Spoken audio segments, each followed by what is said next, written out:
Hi. I was trying to move this tablet because it was like the wire was tangled and it just decided to turn my stream on early. Um, anyway.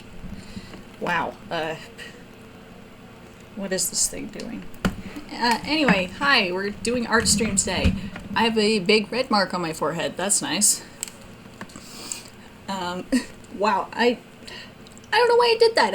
I was not ready for the camera to be on at that exact moment. Ugh. My ear is not happy with me right now. I think I got an ear infection, so that's not fun. But, hi. Oh my god, yeah, I was not ready at all. And my camera's, like, way off. Let's fix that. Why is my forehead, like, bright red? I wasn't leaning on it. Oh well. Crap happens. Crap happens and you just gotta deal with it. And you gotta deal with your hat being weird. Oh my goodness, I'm all out of sorts. But anyway, sip some water. I don't know who all's in the chat. I don't know if anybody's here. And that's okay. Because what I'm gonna do at this exact moment is I'm gonna peek. No, that's not super important. What's important is I'm gonna fix the music. Because I'm pretty sure last art stream, when I tried this, I think it worked. I think what I was trying to do was splitting the audio worked. So what I'm going to do is on my laptop here, I'm just going to check real quick. And if that's the case, then yippee! But like I said, I'm like 90% sure we're good. We're going to find out. Ugh. Hiccup. Hiccup again. Yikes. Yikes. Why am I saying yikes? What am I yapping about? Okay, where is the content? Video. I got it again with the line art. Okay. So the whole stream should just be... Yep, okay, okay. So, I think we're good to go. So, I'm just gonna double, triple check here because I like double, triple checking. Hi, welcome! The camera turned on by itself early, so that was interesting. But I'm just double, triple checking that everything is set the way it needs to be. So the VOD track is track 2, and the stuff that's exporting... Okay! Music-wise, should be good. So, I'm gonna switch this over to my big screen for doing big screen things. And I'm gonna change this music because, yeah. I think I actually have a playlist I can put on this time though, so that'll be nice. So I don't have to keep clicking out of this to go turn the music on and whatnot. Well, actually I have a billion playlists, it's just which one do I want to use? Let's see, what's in this one? And what is in this one? In this playlist, we've got nothing, because the page isn't loading.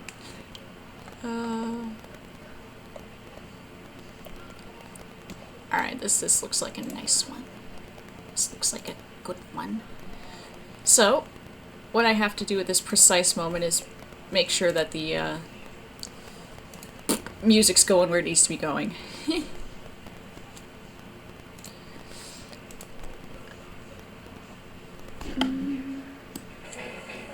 Okay.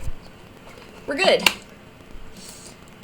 I'm just gonna hope that the volumes are at a nice level. You guys let me know if they're not, if anything's too loud or too quiet, which would just be the music and my voice, I suppose, but how am I doing? I got an ear infection, so that's not fun, and this ear is getting sketchy, so I'm hoping that it's not spreading from one ear to the other, because that would just suck, but aside from that, I think I'm doing pretty decent.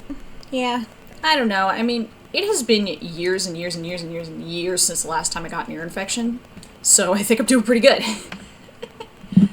And I've been putting ear drops in, so it should go away. It should go away. Oh, actually, while we're hanging out, before I get drawing here, I'm gonna switch back to big cam for this. I made a mistake. I goofed up. So, where is it sitting? I have fountain pens, because I love me a good fountain pen. I love me a good pen when it works nicely. And for the longest time, I've been using cartridge refills for these pens, because cartridges are just convenient. You literally, you just click it into the pen, you're good to go. So, me, being big brain smarty pants, figured, what if I bought the actual little ink bottles so I could use different colors in my pens instead of just the cartridges, whatever's in a cartridge. So in this pen, this is not a typical ink cartridge. This is a converter. So what I can do is I can dip this pen into a bottle, twist this in here, and it draws the ink up. But cartridges, they're similar in shape. You click them in and you just go till they're empty. So I bought some ink because I thought it'd be nice to, use these converters and get different colors. I bought this. It's a Speedball red ink. It is calligraphy pen ink. I didn't know there was a difference between calligraphy pens and fountain pens, because you look at them, they look identical. Well, no, they don't look identical, but they look pretty similar. So here I am trying to use this Speedball ink in my pen, and it gunks it up. I can't get the ink to flow. I rinsed the pen out, so it's no big deal, but turns out calligraphy pen ink is slightly thicker, so you cannot use it in fountain pens. So now I've got this fountain pen ink, which is more liquidy, works like a dream. It dries pinker than I thought, though, because you would think from the color in the bottle here, that dark red, that it would be a dark red, but no. It dries lighter than this. And this red, it's pretty dead on with the bottle. When this red dries, it's almost the exact same color, but the other ink dries lighter than this, and it's a little pinky. Very odd, very strange, but it works in the pen, so that's all I care about. But yeah, so I goofed up. I spent $10 I didn't need to spend on ink because it was the wrong ink. But now I know, and now I'm sharing this information with you because, well, I don't want y'all to make the same goof up I did, because it was a dumb goof up. Yeah, it happens. It happens. So, today we're going to be throwing in some color on this. And first and foremost, I'm just going to paste these shoes in here because I like those. That's what I'm modeling hers off of. First and foremost, I'm going to check the lines out here because, yes, these are still my sketch lines. Okay. So I got two options. Either A, I could color under these sketch lines and just call it a day, or B, I could line over top of them and make those lines look real nice. And honestly, I'm kind of leaning towards A. I don't really want to draw this whole thing again. There's only some minor spots I would have to clean up, just here with the face and the eyebrows. I'd have to clean that up and then fill some gaps in, but aside from that, I could use this. But there's one reason I don't like doing that, because this is a textured brush. And when I use the paint bucket on a textured brush, it doesn't fill in the spots it needs to fill in every time. Here, let me just set this to a new layer, set that to, okay, that's not working, but this chunk here, it looks filled in, but if I turn down the line opacity, you can see all those little weird gaps, and I hate those gaps. So that's why I usually draw with a solid line like this rather than textured. But again, on the flip side, I don't really want to do all that line art again. So what we're going to do is we're going to clean up some spots where the line art's a little weird, and then we're going to go from there. Because that is quicker, easier, and I just really don't want to do all this line art again. So let's just get that done up, and then we're going to slap some color on this. Like I said, it's just minor cleanup. Nothing major. Because what I did is I made sure that the lines were good first on the sketch. Because sometimes I don't want to do the full lines after. Sometimes I just want to leave it sketchy. So do your first draft goodish, You don't have to do it perfect, but do it goodish so you have less work on the good version. But most of the cleanup, I think, is just going to be with her hair here to fill in some gaps, because if you saw when I used the paint bucket tool, it was just overfilling, which I don't want that. So we're just going to fill in the weird little gaps. That way we don't have to worry about that problem again. And it helps clean up some of the weird pixels, because I notice in some spots there's some pixels that are just odd.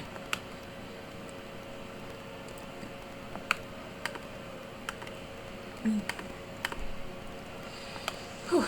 I got out of breath just saying all that because I forgot to breathe. Don't do that. Remember to breathe, guys, because if you don't, well, you get out of breath and then you're like, oh man, why am I out of breath? Well, because you forgot to breathe.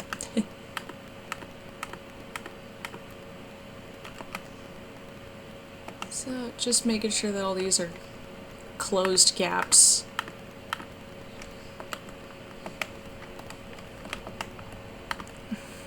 But, how are you guys doing? Your day's going good? Your day's going bad? I don't know, tell me.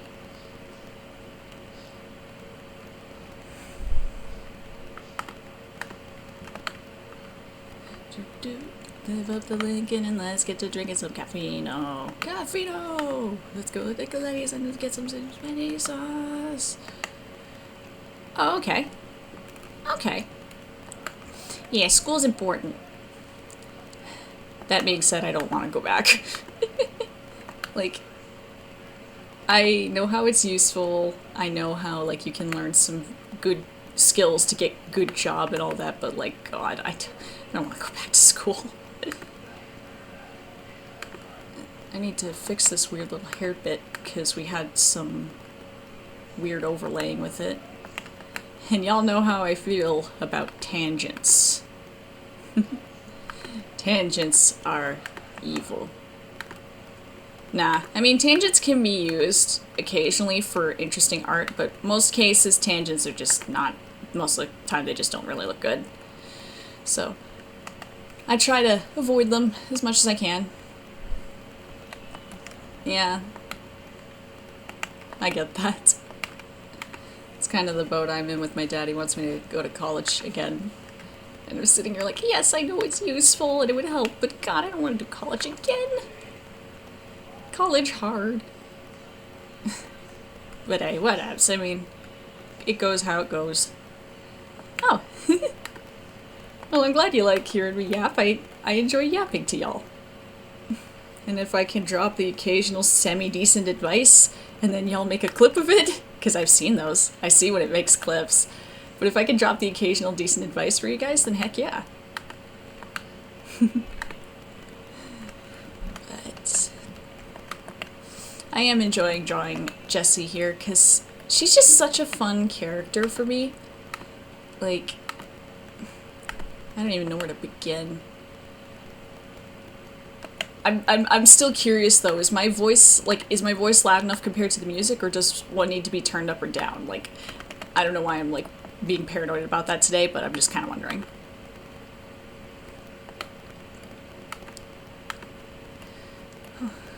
Oh, okay. Okay. Well, as long as you can hear fine, that's what matters. Ugh, I don't know why I'm getting out of breath yapping today. I feel like I'm just forgetting to breathe. Which I do that often when I get excited about something. What is this? Oh, Jerry was a race car driver. I have so many songs in so many different playlists that every now and then I hear the intro and I'm like, what the hell is this? It's Primus, that's what it is. But Primus is weird. I enjoy it though. Like, the bass guitar work in Primus songs is something else. It makes my fingers envious. Because I can't even begin to try to do it. But that's whatevs. I mean, if I practiced, if I actually took the time to learn how to do it, I'd be able to do it. And that's kind of how it is with everything. If you want to do something, you have to do it. Like, yeah, it may suck at first, but that's part of the whole thing. Like, you have to suck to get good at stuff. You don't start off instantly knowing how to do things unless you're like, oh, an X-Man, but I don't think we're X-Men. But as much as you may like not want to do something because either you're worried you won't be good at it, or you know you're not good at it and you're just like awkward about starting something, or you want to get better first before you can do a big project so it's good, don't do that. Do the big project first, make it good later. Because if you don't make it first, you're never going to make the thing, because you'll be worried about perfectionism and all that. So make the thing first, then worry about cleaning it up later. Like, that's literally what I'm doing right now. I drew this first, now I'm cleaning it up. Yeah, exactly. And you know what? I find that with journal and art specifically, do it in pen. Because you're gonna make mistakes, and you're gonna hate that you're making mistakes. But if you do it in pen, you'll learn real quick to not make the same mistakes as much. Because, like, when I first started writing in the journals for some of my characters, I started it in pen, and the amount of typos on the earlier pages is ridiculous. Like, it makes me look illiterate, and it's great. But the further I got with the journals, the more I wrote, the less typos and whatnot I was making. And I got a little more confident, and then I started doing full-on art in those journals. And with paper, when you put something down in pen or pencil crayon or whatever, you can't take it back. It's on there now. So, like, it was interesting drawing stuff in them because it's like, oh man, this is in here now. This ain't coming out. Unless I'm, like, insane and want to tear a page out, but I hate tearing pages out. So whatever I put in a journal, it's in the journal. I don't tear the page out. It's just in there forever and ever, and it lives there. But I got a little more confident with it, and I was a little less anxious all the time about adding stuff to the journals, and just in general, because, like I said, I did it in pen first, and the more you do something, the less afraid of it you become. And, well, I'm like repeating myself now, but with pen, you can't get rid of the mistakes, so you learn to not make the mistakes. But also, do everything in a crap version first, like, just like loose leaf paper even. Don't do your big project in your nice notebooks first. I learned that the hard way.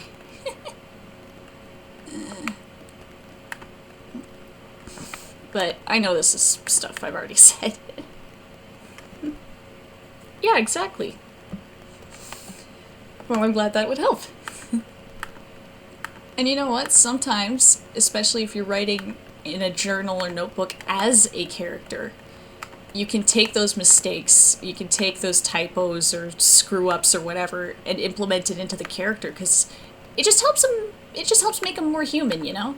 I mean, I've got a journal where one of the characters jokingly mentions that he probably needs to get checked for autism, but he didn't write autism. He wrote Asperger's and then scratched it out and wrote autism over top of it. And that was just as a, yeah, he doesn't know everything, but he is learning. And you can do that. If you make a mistake or something or whatever in your notes, just scratch it out and just make the character learn something. And there you go. Yeah, exactly, that too. Like, especially with that, I actually have a journal, one of my journals for all these characters. If I can lean far enough. Oh, come on. Oh, where is it? I can kind of tell the notebooks apart by feel, but it is not in there. Why is it not in there? Oh, it's not in there because it's on a separate, completely different shelf. Hang on. There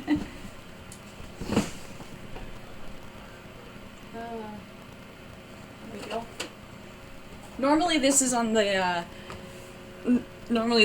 shelf closest to my knee here, that shelf, but it wasn't, so oops. But anyway, one of the characters I have in this journal, and I'm gonna switch to big cam for this so I can like really show you. Let's see, where is it? Okay, here we go. So, switching to big cam. Boop. So with this character, I've got his like standard handwriting, and it's not the best, but it's pretty standard. But as he's getting more unwell, you can see that I'm like making it scratchier and bigger and just quicker written. And then, well, at one point it just gets really bad, but like you can do a lot with handwriting in notebooks to tell character story, because like here versus over here, it's still messy, but it's definitely different. So, yeah.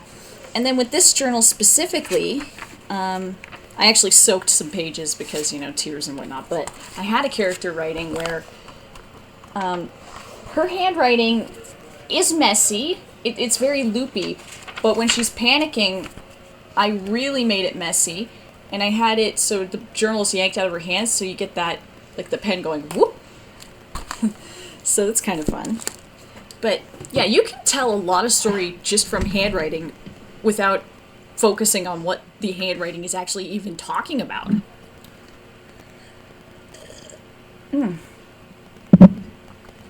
for me, something I've been doing as a fun exercise is, I'm not going to put up big cam for this, but I just have a little piece of paper here that's got 1, 2, 3, 4, 5, 6, 7, 8, 9, 10, 11 different styles of handwriting on it that I've been teaching myself for different characters. So, like, for me, learning different styles of handwriting is just kind of a special interest for me, but, like, it really is fun to learn different ways to write for characters or whatnot.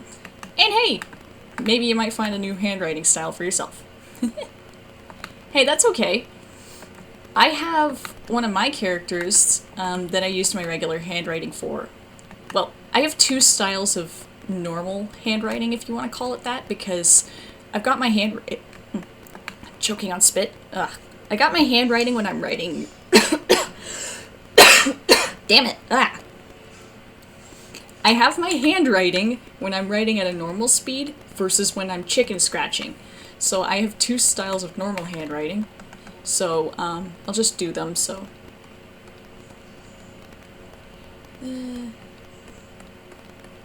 this is just like how I write at a normal speed, but when I'm writing something down really quick, it would be more like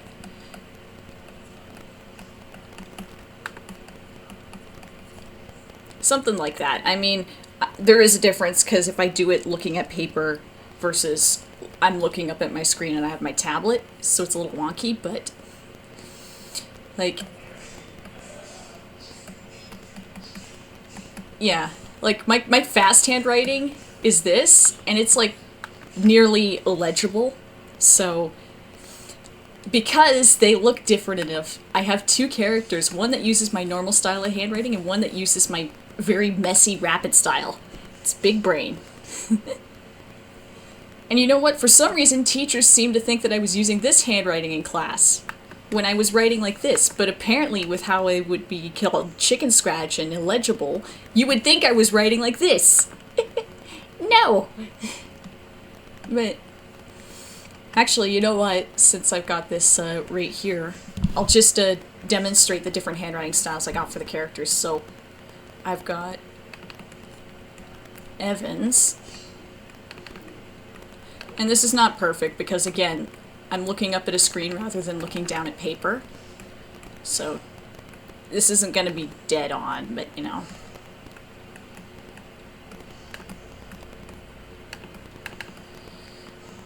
So I've got this one, and then I've got this one.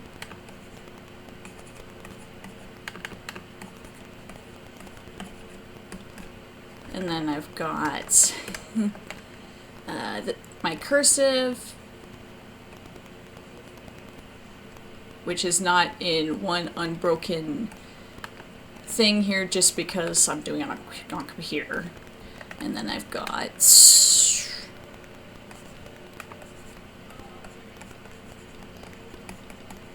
this one. Oh, I did not mean to color select the white. I hate this.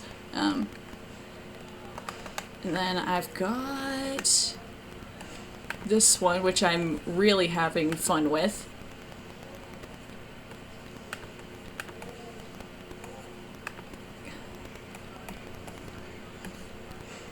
That one, that was just fun just because of how many loops are in it. And then there's,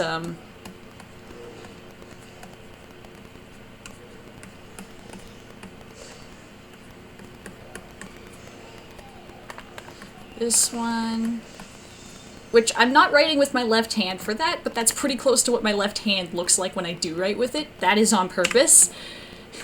It's hard, but, you know. Yeah. Oh yeah, I mean, I was in a very specific time, like when I went to school, I went at a very specific time where we learned cursive, but then we never had to use it when they said we'd have to use it. So like middle school, high school, we never used it, but I learned it in elementary. And then we had cassettes we listened to in elementary school, we had a typing class, and then this is stuff I know that they don't have anymore, so it's very odd. I was in a very specific time for class, but anyway. Do the other handwriting styles I have here.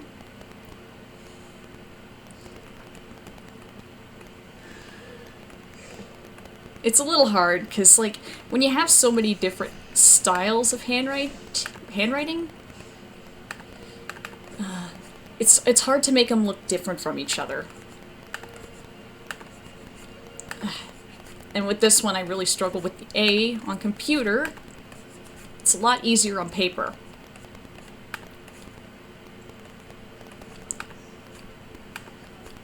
There, it's kind of like that. And then we've got... Again, like, this is different from when I do it on paper, doing my best on computer.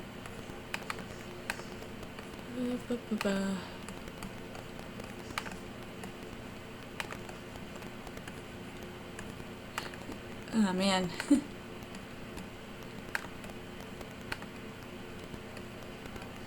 There's this one. We're almost through. I'm down to the last one, and this is the... This is, something. I have to, like, look up, and then look down, and then look up again, and...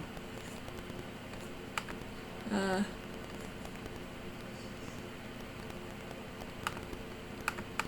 man. Don't look at how many times I'm having to redo it. Oh, man. And then there's the L, and then the E. Oh my god. Why am I sucking out at this so badly? And then there's the E, and then there's the T, which was like something like that. Or wait, no, it was like that. There we go. So there's a little thing of some of the many handwriting styles I have now. Just move this so it's like that, there, so I can zoom in more. But yeah, it's Enochian. Oh dear God! Wait a minute. Wait a minute. I think I know exactly what that is. Hang on. Hang on. I think I know what that is. Yep, this is exactly what I thought it was.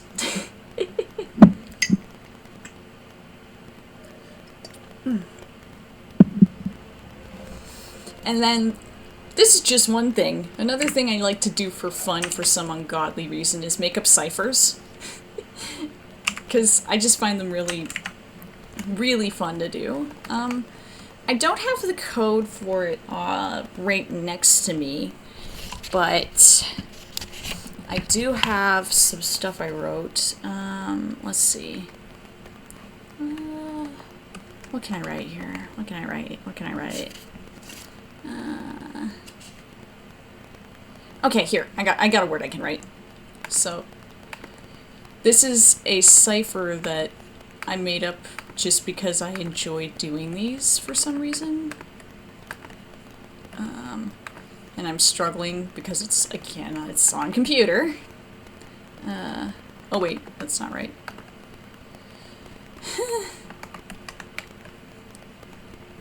And then this would be filled in, and then, oop, whoa, that is not the right button. And then there would be boop, and then boop, boop, and then there would be boop, boop.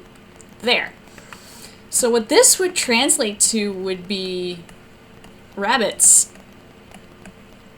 So something I did with this cipher was, if there was a double letter like this, I gave it its own unique character. So this is R, this is A, that's two B's, I-T-S. So I made it so you can't just look for two of these next to each other and like, oh yeah, that would be BB. No. I gave each double letter its own individual symbol because I'm a jerk that way. So I have a whole cipher that's symbols and whatnot, but it's just stuff I enjoy doing for some reason. Let's just get back to cleaning this up because I fully intend to start coloring this today. We're not doing like 5 streams to just get to the coloring. But we're just cleaning up the lines on this. Oh,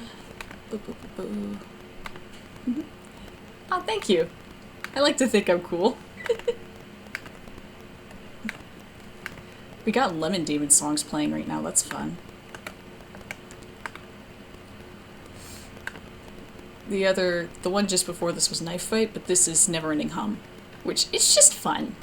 Lemon Demon songs are just really fun, you know? That's not right, but this is. There you go.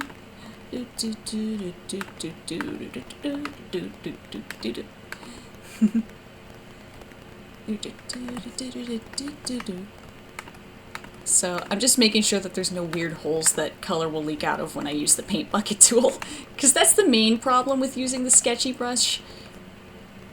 So we're just gonna fix that before it becomes an issue. Oh, Brody Quest. That's a good one. And then, oh crap, I don't remember if it's just called Adrian Brody or what it was, but there was another song that I really enjoyed. I could find it, but I'll do that in a bit.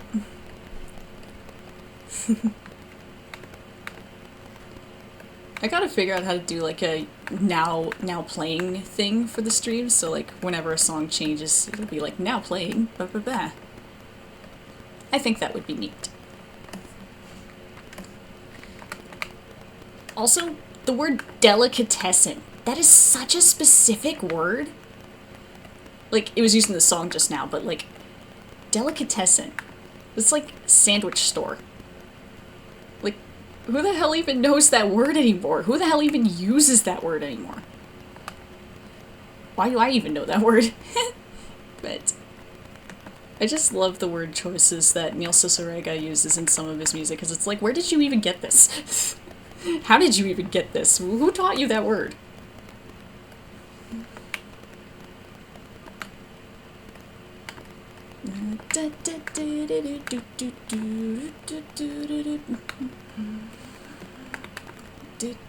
I will look in just a moment. I'm fixing a line. Ah. Yeah, it could be. I love learning, like, out-of-use words sometimes, and then just using them for no apparent reason. And then, I never do it, but a concept I've seen that I just really, really love is mixing slang, where, like... oh man, I'm trying to, like, think of an example to use, but it's just, it's cursed, it's incredibly cursed to hear it in use, but mixing slang from different generations is so much fun. And it sounds horrendous. Oh man, but I cannot... I'm just trying to think of something right off the top of my head, and I'm struggling. It's struggler hours. I need to fix her hand a little, but it's okay. Oh, I forgot this was a mashup. I thought we were just listening to straight up Funky Town. My bad. But no, we're getting Trent Reznor birthday music.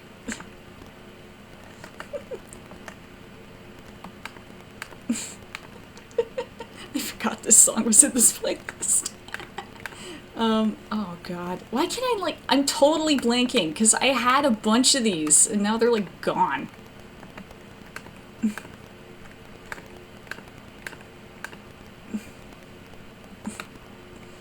Oh, man.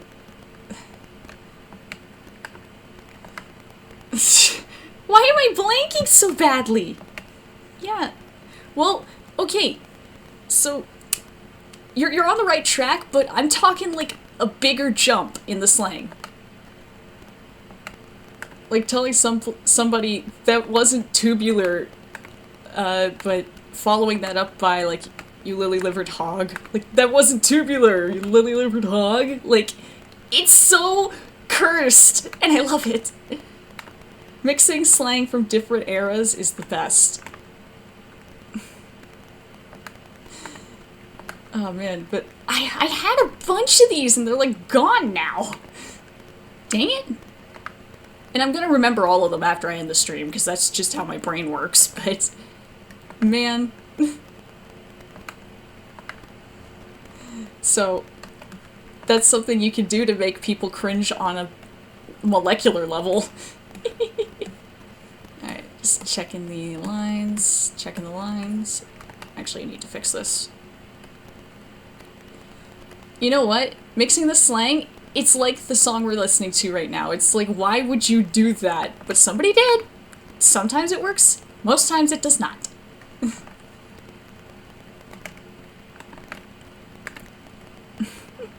Yeah, exactly. You're listening to one right now. I didn't make this, but somebody made this. And I don't remember why it's in this playlist. Like, I'm past me is trolling present me.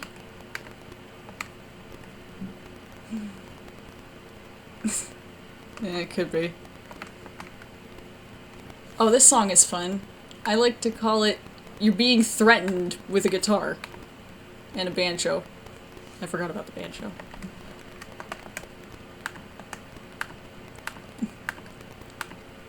I always associate this song with Everyman Hybrid. If you get why, we can be friends. Oh, wait a minute, this line is wrong. No. I gotta fix that. But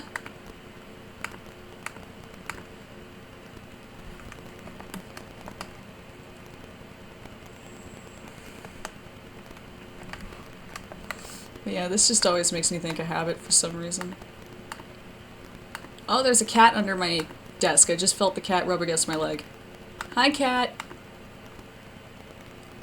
Which cat are you? Oh, you're Big Boy. Hi, Big Boy.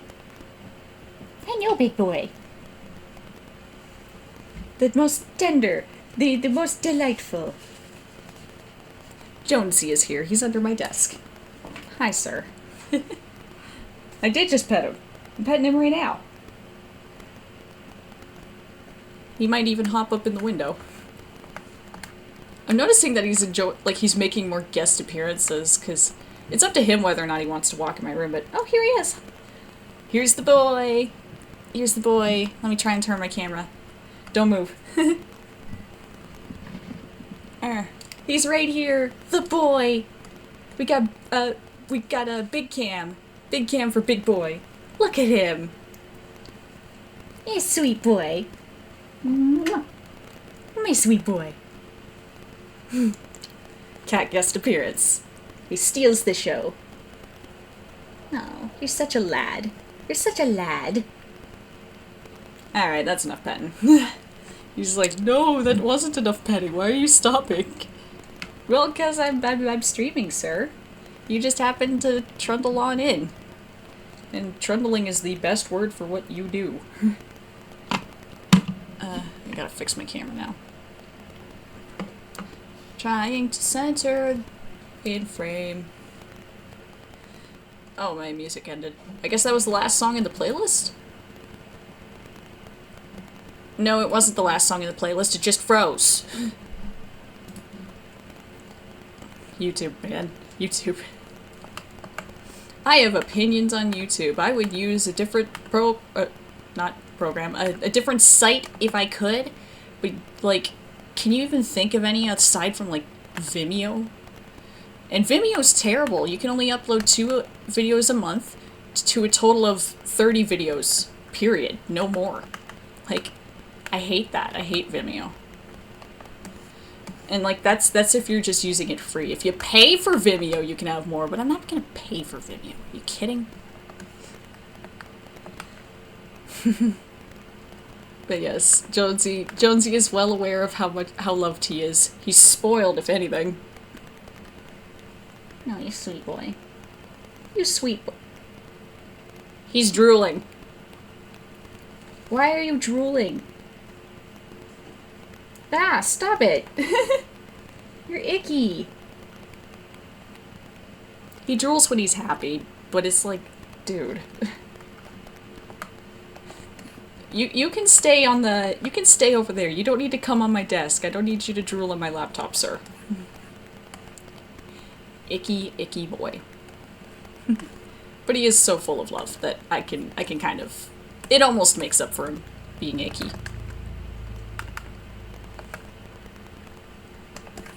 You know what? Fun story. I used to play bass in high school, and I got called a school shooter because I played pumped up kicks for an assignment on the bass. Good times, good times. I love... Yeah, I mean... And this is in Canada too, so it's not like that's a regular thing up here. But, yeah. I'll tell that story in a sec, but yeah, so like, in high school, I did a lot of things, and in high school, there were a lot of things I didn't know. So, in high school, I used to listen to Rammstein and KMFDM a lot, and if you know anything about historical school shootings, you'll know why that would be a thing kids would clown on. I didn't know that at the time, I just enjoyed the music, but it certainly didn't help when that's what I was listening to, and I would wear big jackets all the time because I was cold, and I played pumped up kicks for an assignment. Like, it did not help. I can laugh about it now, but like looking back, it was like, oh, that's why they did it. I get it now. Oh, I mean, apparently the Columbine guys were listening to Rammstein and KMFDM, so that's kind of why that was a big joke. But like, I didn't know that at the time. I had no idea. I honest to God, just enjoyed the music. So it was like, oh, I learned this later, like, oh, that's why they were saying it. Dear God, I kind of set myself up for failure there. But again, like, I didn't know. High school is a time where you do the absolute most cringe stuff possible, and then you learn later why it was cringe, and you're like, oh God, and I just did that. But hey, oh. You know what? Yeah, that is a banger. I think my favorite was... Oh God, what was my favorite? I mean, I have the playlist on my phone still, so I can just see. But let's find out. Get out of here. I'm getting, like, notifications. Slimesicle did a VOD. I know he did a VOD. I don't need to see it right now, though. Anyway. Alright, which one did I listen to the most? Oh, great. I have a lot of Rammstein on my phone. Which one was the one, though?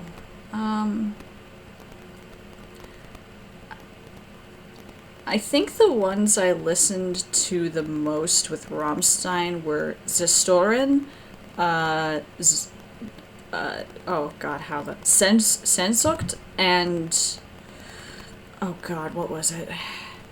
I listened to High Fish a lot. Eifersucht, I listened to Eifersucht a lot.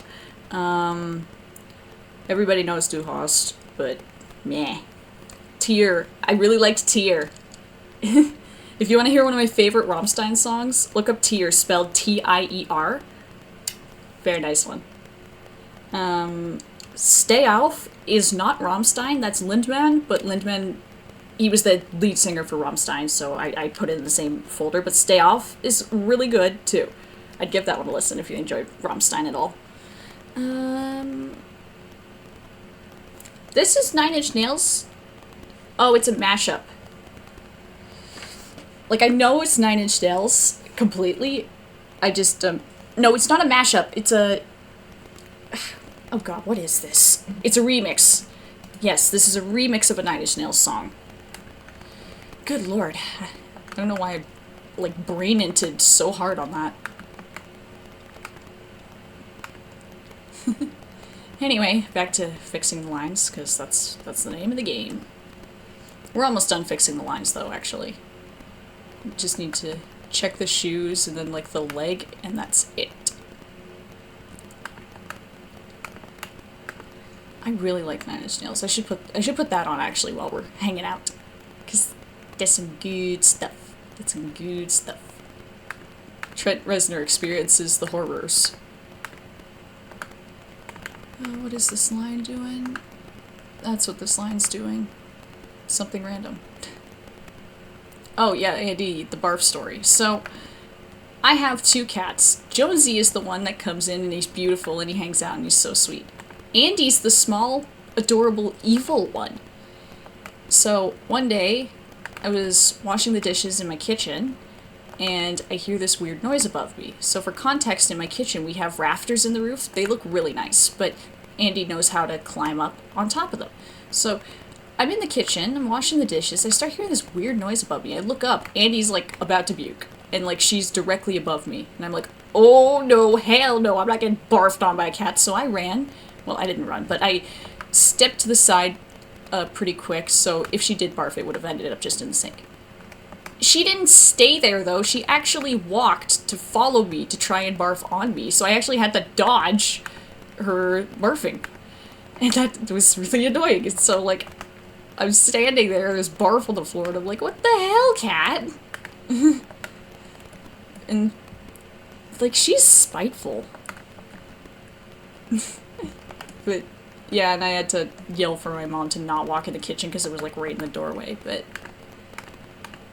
yeah, this cat is something else. Like, you guys will never know true hatred until you've been hated by a cat. Because, like, they're so... She's spiteful, and I don't know how she has the intelligence to be spiteful, but she does. It's like, why? What did I ever do to you? I fed you. I didn't clothe you. I loved you. Like, that's better than a lot of It's better than a lot of cat owners who put their cats in ridiculous little costumes. But, she just hates me for some reason. I don't know what it is. But that's just one story of many of her just being a spiteful little jerk. But oh well. She's in heat right now, so she's being pretty relaxed, which is nice. Okay, oh, I gotta fix the eyebrows. See, I have 2 options here. Either A, I could leave the eyebrows above the hair, or B, the option that does make more sense artistically, erase them so they're under the hair. But if I erase them so they're under the hair... No, actually it does still get the expression across pretty well. Never mind.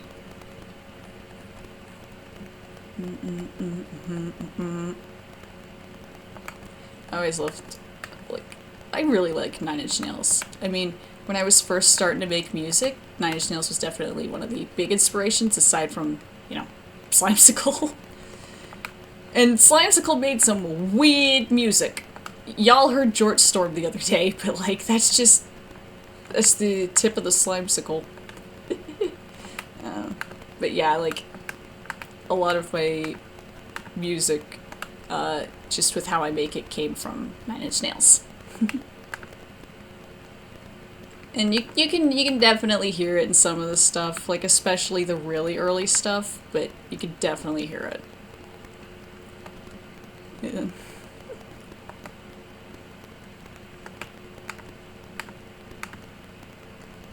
Just fixing lines. We are coloring this today. At least we're gonna definitely put flat colors in, but we're not gonna just do lines the entire time. I guarantee this. I absolutely promise it. And even if it's like 4 seconds of doing coloring, it will still happen. I just gotta fix this weird stuff with her hair.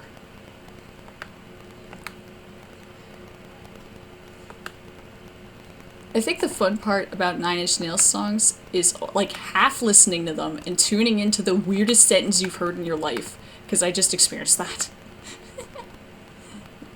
Trent Reznor, what were you on about? This is for right now, this isn't meant to last. This is for right. I like harmonizing with music, because most of the time I cannot sing whatever the lead is. Alright, I just gotta clean up some of this, because like it's out of focus, which I don't like. Well, it's not out of focus, it's just blurry. I think this was something I was saying I was gonna fix on the previous stream too.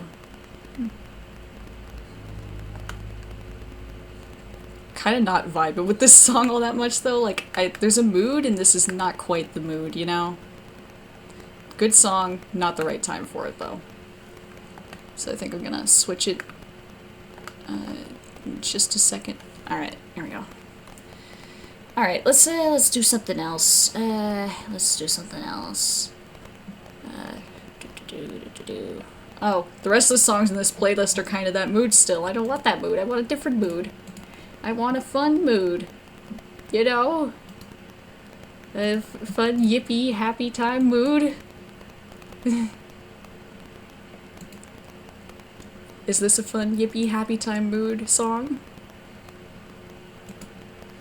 You know what? I can vibe with this.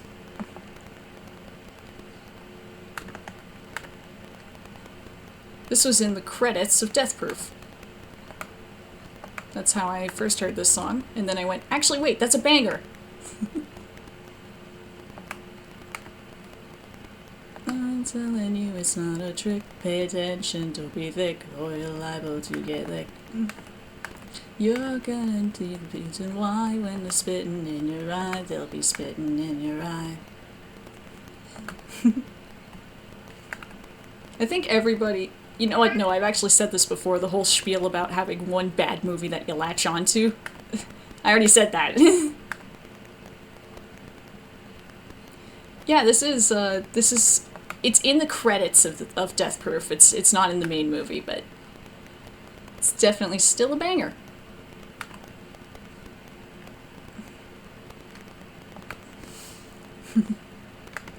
I could almost watch Death Proof again. It's almost been long enough that I could do it. The only thing is nobody in my house wants to watch it with me. Because my dad just hates Tarantino. Which, fair. I get it. Tarantino's kind of a very specific type of man. In the biz, we call them footlickers.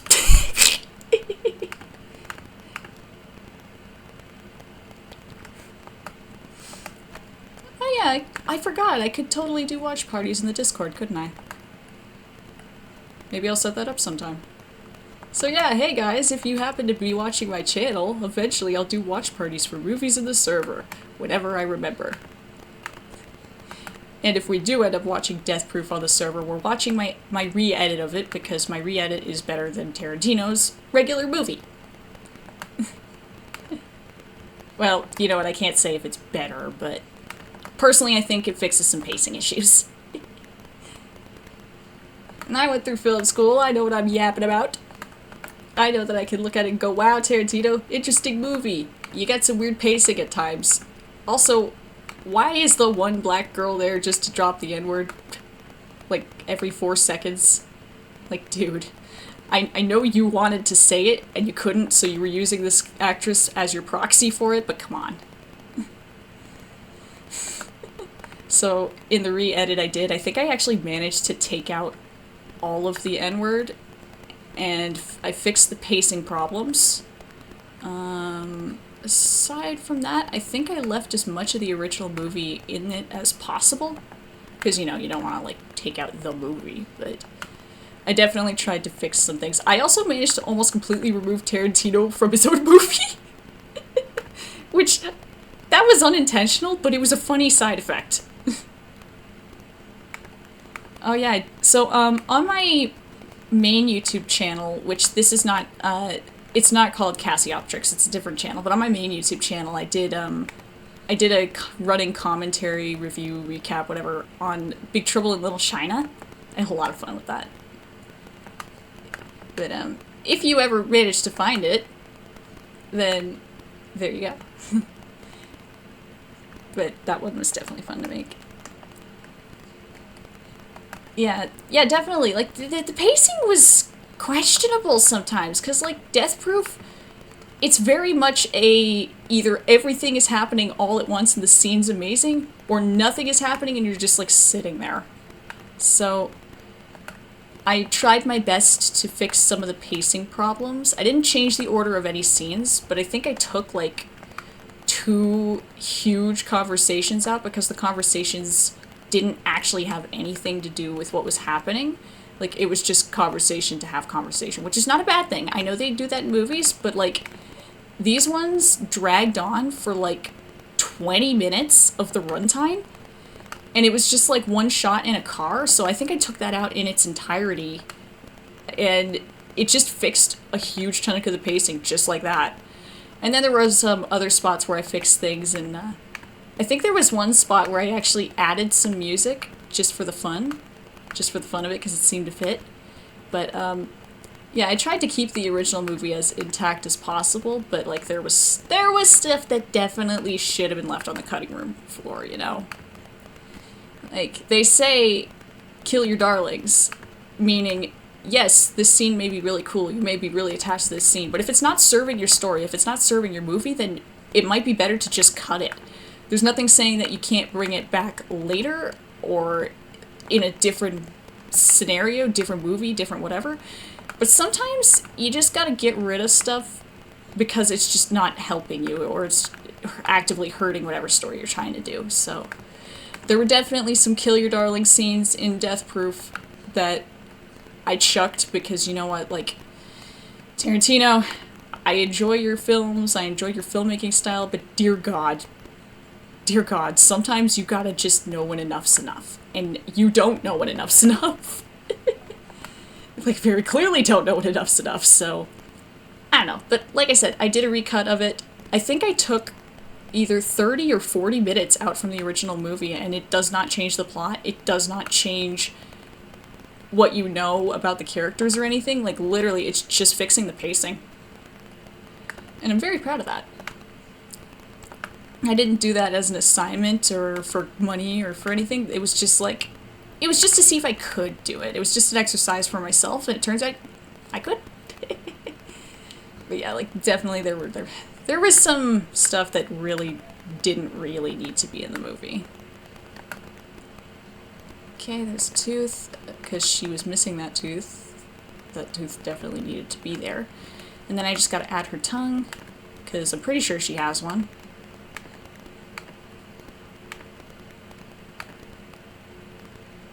We're getting a lot of corn now. That's interesting. I guess I had a lot of corn in this playlist.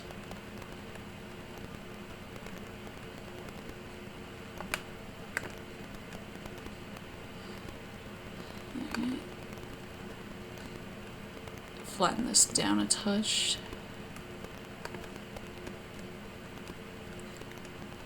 I don't know, this isn't fitting the mood. I think we're gonna switch this song. Good song, wrong time.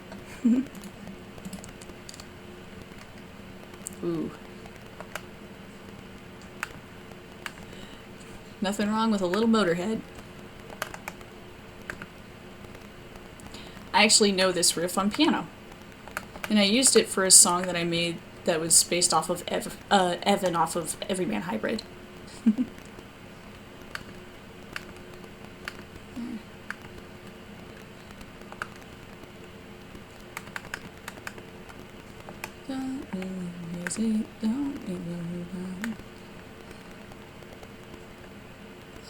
Just trying to fix this. Might have to zoom in. Because it's not like a full missing tooth, but I know that there's a little gap there. And I'm just trying to make that without it looking too weird.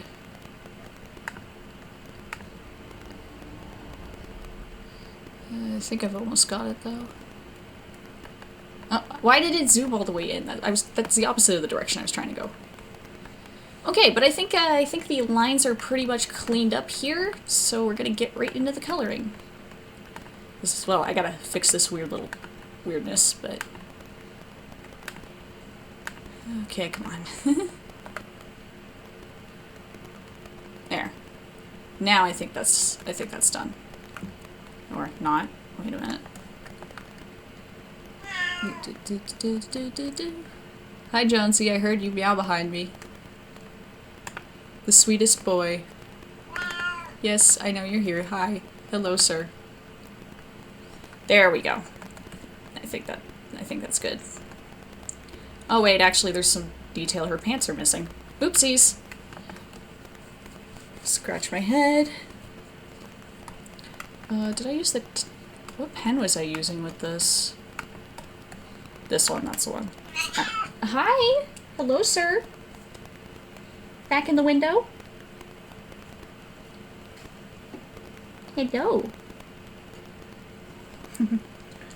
He's such a sweet boy. Get rid of this hoodie. Oh, yeah. How have we already been in the stream an hour? It doesn't feel like we've been here an hour. Oh well.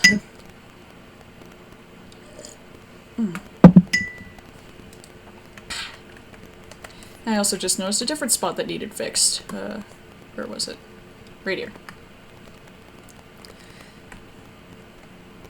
There. And just fix that. There we go. So I just noticed that her pants are missing some detailing that I wanted to add, so I'm gonna add that in really quick. Ooh, I started twitching. Turn this down, like 10%. There we go. So I figure she's probably wearing dress pants, and I like to add like a little line down them when they're like dress pants, you know? You don't have to add this line, I just like to do it because I think it looks nice. Alright, and then a little bit on this side.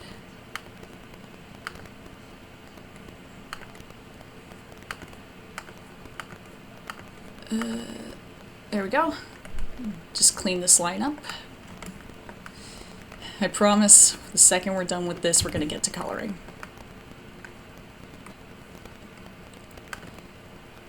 There. Almost there. Beguile, that's a very specific word. I love people who use very specific words. Because it's like, why? Why are you using that word?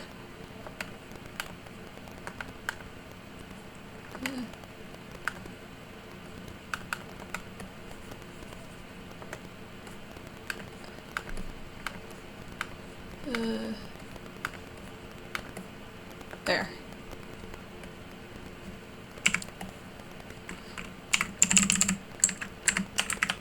There's something like that.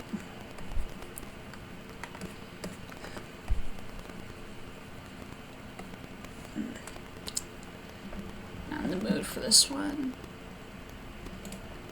Oh, what the hell? An entirely different page just opened on my computer. What the hell? I didn't even click anything. Okay. Things sure just do be happening today.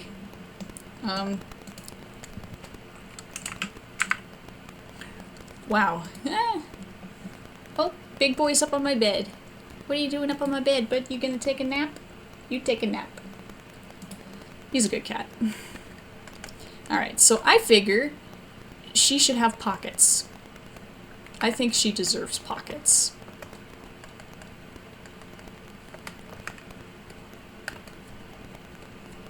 There we go, that's a pocket. And that's a pocket. Do I need that second line?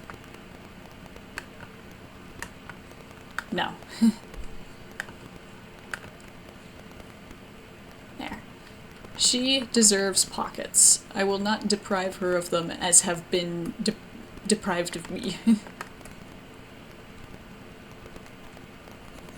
And there we go. I think that's the last of the lines. It looks good to me. I think. Let me just look at her face here real quick. This needs to actually go up more. Hang on. Use this pen instead. There. And then I'm literally, it's just cleanup at this point. Like we're so good. We're so good.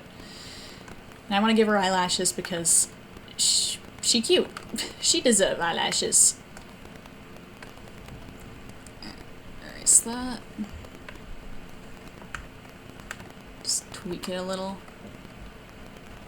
It doesn't need to have big, huge eyelashes. Pro tip, when drawing female characters, they do not have to have big, huge eyelashes. I'm looking at you, Disney. Like, Disney is something else when it comes to designing female animals. And I want to talk about this now because now it's on my mind. But I need you to look at some of the egregious crap Disney has done. So, when you look up female animals that Disney has done, there is a trend that you can notice every time Disney draws a female animal. So I'm just going to grab this screenshot from The Fox and the Hound here to show you. And I'm going to save, because you should always save. Save like you're paranoid! There we go. Alright, so, Disney, what is going on here? I'm going to look at this and just point things out that I think are interesting. So, male character, female character. Female character is lighter.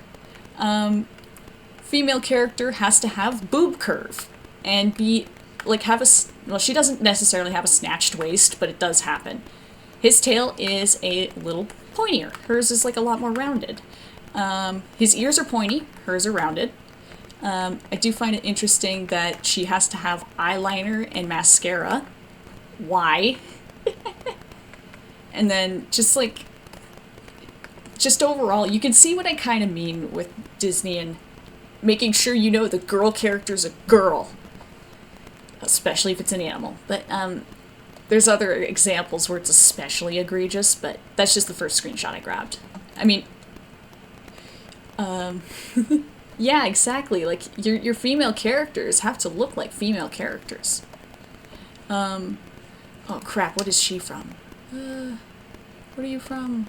Okay, so this is a female character from the second Fox and the Hound movie, which I didn't even know there was a sequel. But this is a dog. So, oop, that is the wrong button. File, new from clipboard.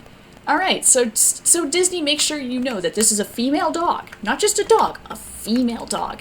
We gotta give her the hair. We gotta give her a bow, mascara, eyeliner.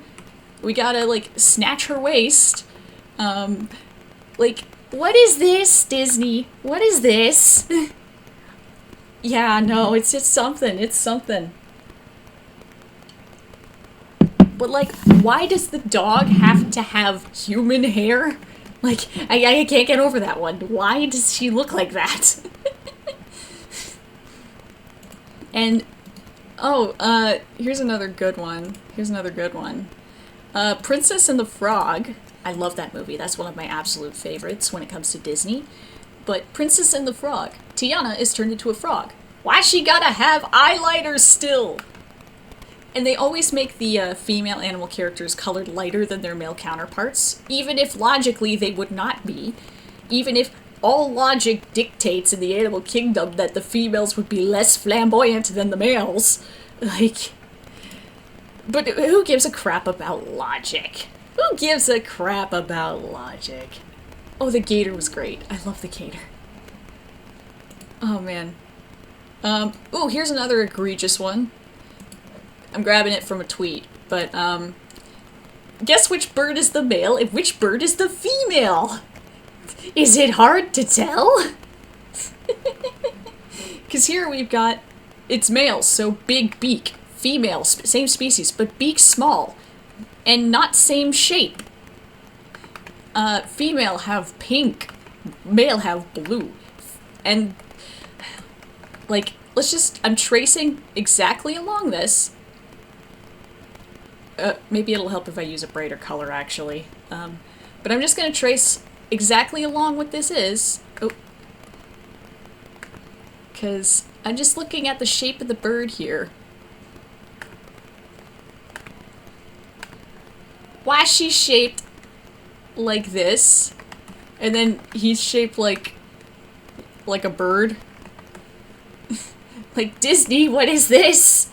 Oh, and again with the lighter coloring. The dark blue on his feet, it's a lighter blue on her feet.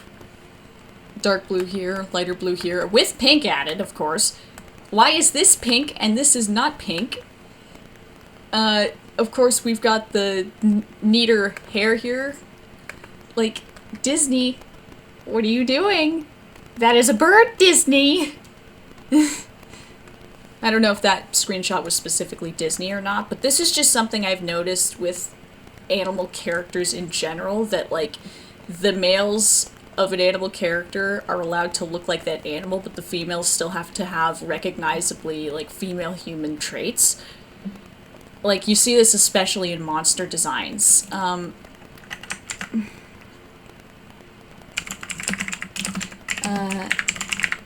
I'm just gonna look up orcs, because orcs are a great example of this. Here are the orcs from World of Warcraft, and I want you to guess which orc is male and which orc is female. Is it a hard guess? Like, the males of a species are allowed to look like monsters, whereas the females must still be recognizably female women. So, let's just, like, look at the size of the tusks here. Nice and big, and the ears huge, pointy. And then you go over to her, itty bitty tusk. Ears huge, pointy, yes, but, like, that is a statistical outlier. But, like, if they're both orcs, and, you know, orcs warmongery, tribal, live in woods, beat tree with rock, why is she shaped like this and he's shaped like that? And, like, this is just one example of millions of trillions of billions out there of female monster has to look like woman. Male monster gets to look like whatever the hell they want to draw him like. It's ridiculous. But that's just something I've noticed. It's not a Disney exclusive problem. Like, this is just a problem in general. Like, with design for characters. And I think one of the absolute worst offenders is How to Train Your Dragon. So I'm just gonna put a song on here while we're chilling, but How to Train Your Dragon is something.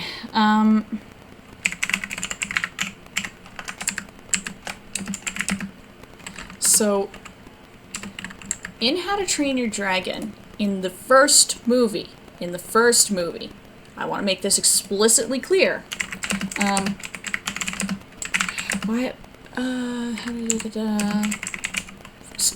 Stormfly, okay. So, and this is something that has been happening more and more, but in the first How to Train Your Dragon, there's Stormfly, and Stormfly is a female dragon. So, let me just paste this in. This is what Stormfly looks like. That's a female dragon. And the males of the species in How to Train Your Dragon look the same. That's cool. And she's allowed to look like a dragon without having, you know, eyeliner. And being pink, because Pink Dragon is Girl Dragon. But How to Train Your Dragon, the first movie, did this so well. Because that's just a dragon. You don't have to point at that's female, it's just a dragon. And then you get How to Train Your Dragon with the Light Fury. And I hate the Light Fury for so many reasons. But it's also a problem with Toothless as well. Let me just grab some images to illustrate my point. Alright. This is a pretty good one. Alright. So I'm not gonna show you the Light Fury yet because I want to grab some stuff here.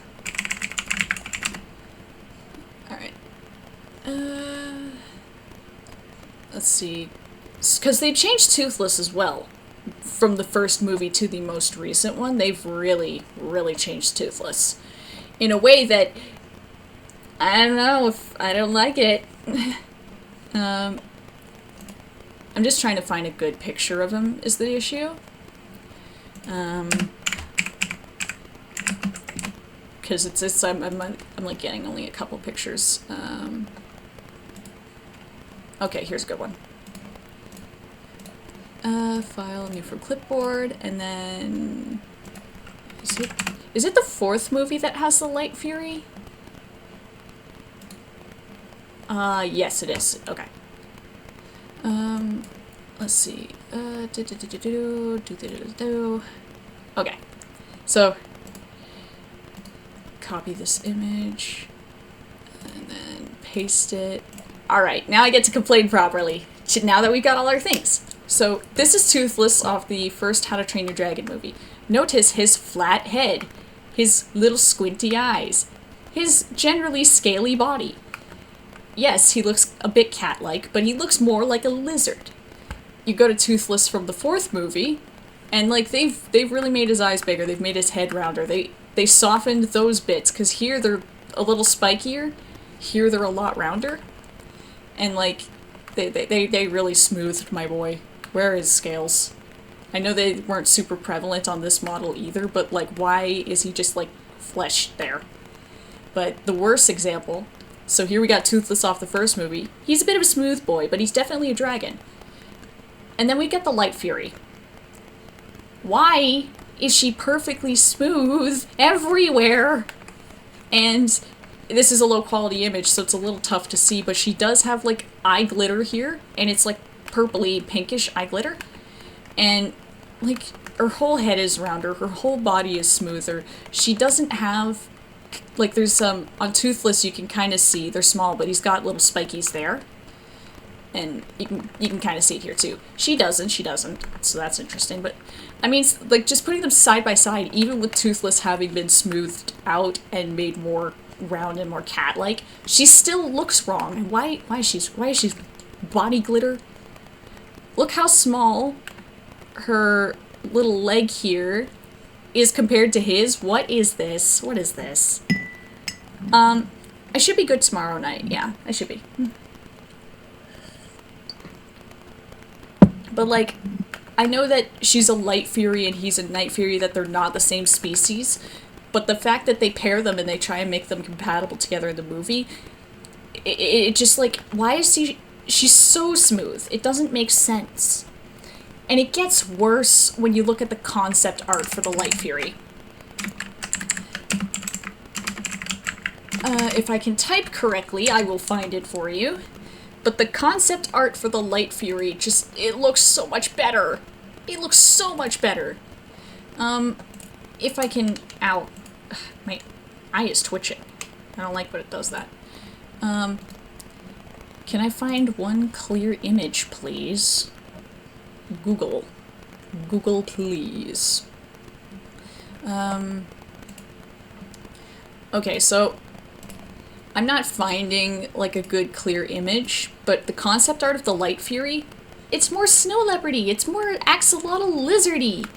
This looks more like a dragon. I like the leopard print on this one, that's just really cool. But this is so much better than this. Like, it's not even close. This is just so much better.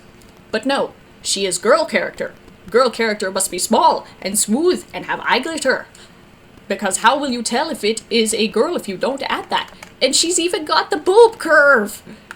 Like, we could have had a dragon, but instead, we got a product. So, yeah, when just to loop this back to where it all started, when drawing female characters, especially if they're more monstrous type characters, you can draw them just as monstrous as the male characters. You don't have to specifically go, this is a female character, so I'm gonna make sure you know it's a girl by giving it glitter and eyeliner and whatnot. See you later. Good luck. But yeah, it's just, that's just a specific, like very specific little nitpick I have about character design with female characters. And I mean, even with Jessie here, I know I'm falling into some of the same traps with her design, because like I did just give her eyelashes, but that's also just because I like drawing eyelashes. I draw them on my male characters too. No one escapes them. That's the difference. I don't make it inexplicitly only the female characters have eyelashes. I do. All of them have them. All of them get to be pretty. They don't get a choice. But I just feel like when you're designing characters, that's just something to keep in mind. Just what are you giving to the female characters that you aren't giving to your men? And what are you giving to your male characters that you aren't doing to the female characters? Because a lot of the time, what I've found is you can write a character without including their gender. And yet, like, you can really save that for a lot later. I mean, yes, how they were born, how they were raised, based off their gender will affect how they act and how they behave and whatnot. But for the most part, what I've found is just write your female characters the same way you'd write your male characters. Like, it's honest to God that simple. Because if you wouldn't write your male character waking up in the morning and having to, like, hyper focus on, like, I am 4'4" with thin petite hip and blue eyes and hair that naturally is perfectly curly every morning. If you wouldn't write a male character doing that, don't write a female character doing that. But for the most part, like, just whenever you're designing or writing a character, whatever, just keep in mind what you're doing for your male characters versus what you're doing for your female characters. And because sometimes you might do it without even realizing. I mean, I've done that. And it's like, oh, wait a minute. That's weird. That's not right. And another thing is, like, don't be afraid to make your female characters not pretty. Give them wrinkles. Give them, like, screwed up teeth. Like, it makes them more human. Because no woman on Earth is perfect every second of every day. It's not possible. It's not feasible. And I feel like both in media and in real life, a lot of women are made to feel that you have to be this way every second of every day, or you're not putting in the time in, you're not taking care of yourself, or you're not pretty, you're just ugly because you're not doing this, this, and this. And it's like, okay, but what if I don't want to, like, have to wear mascara or shave leg or whatever? Like, that doesn't make you any less of a woman. That's just like you don't want to do that. Like, it's not a mandatory thing. That's the thing. Nothing of this is mandatory. Like, you're not born wearing makeup, so. Oh man, I'm having to fix the bottom of her eye because it looked a little weird, but... Oh, and asymmetry. Put asymmetry in your characters. It's fun. And it makes them look more human. I especially love giving my characters asymmetry in their teeth and eyes, but you can do it, like, really honestly anywhere.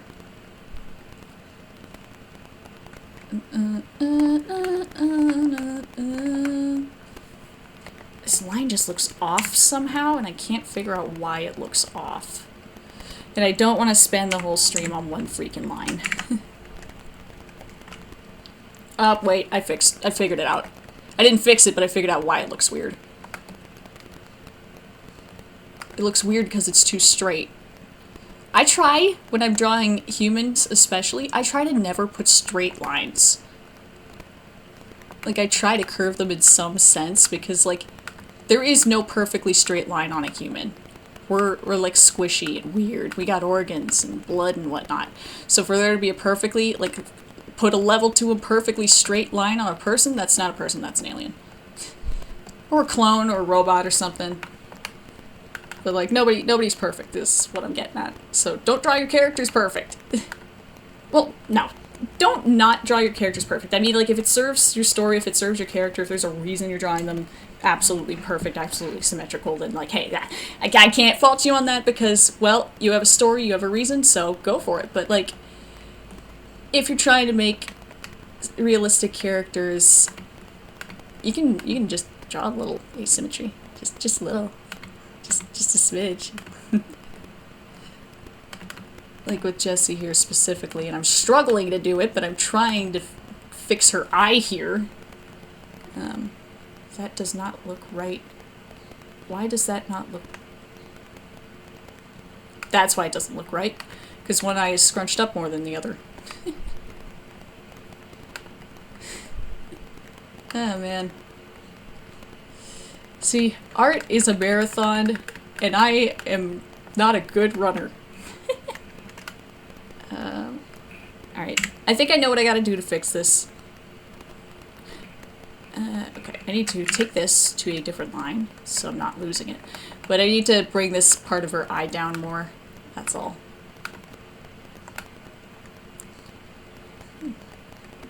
Oh.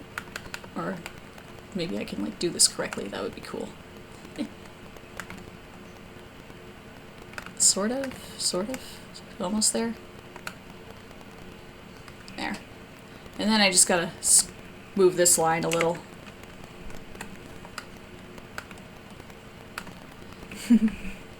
Alright, just... Ah, now the line is wrong. Excellent, excellent. I almost feel like I'm going back to what the first line I had here was. Like, I could be doing that, which would be funny and infuriating at the same time. Because it would be like, oh, I had it right the first time, and then I just screwed it up and then tried to fix it, but it was right the first time. There. I think this is better, though. Alright. Alright. I just wanted to fix that line so I could figure out where to put the bottom eyelash, you know? That's literally all that was about. There. And now I gotta put some more tunes on. But yeah, this is something I do to my male and female characters. They all get beautiful eyelashes. Because humans just have those. I see that a lot. Nobody draws male characters really with eyelashes, save for very specific circumstances, but for the most part, male characters in games and comics and media and whatnot, they don't really get eyelashes. Which I feel like is a loss, because they're fun. They're really fun to draw. And they just add a little razzle-dazzle to the eye shape. There. That's all I want to do. Maybe give her a little smile line too.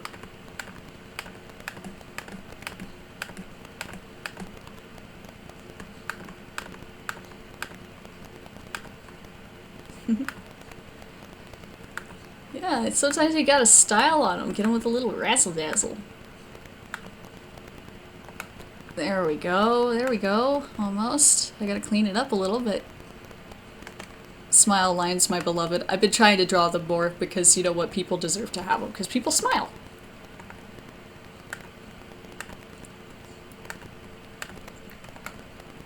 There we go.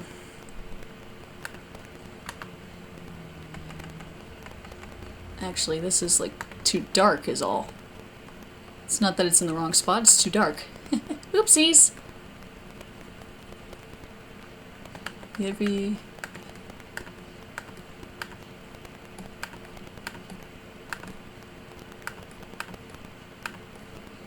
Okay, come on. I know where it needs to go. I know where the smile lines need to go. It's just drawing them that's kind of tough sometimes. There. Kinda something like that, kinda. You don't need to draw them super dark either. It's like, there you go. Yeah. Yeah, I know. I'm just trying to, like, figure out the angle. Yeah. Scooch that right over. There, see? Right shape, wrong spot. I think it's still in the wrong spot a little bit. Yeah, okay. I know where it goes.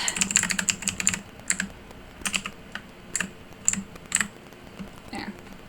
No, I know. I know that logically it would be like right there, but I don't really like how that looks. I gotta figure it out. I mean, See, the other thing is I'm not drawing this super realistic. I get to throw lines wherever I feel like, as long as I think they look somewhat decent. Yeah. I'm also like using myself as reference here too. I keep peeking down to my stream to, you know.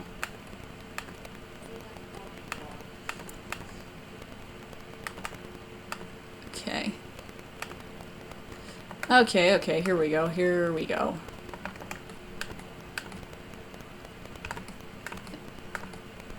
And then this would be somewhere like... Somewhere like that, somewhere like that.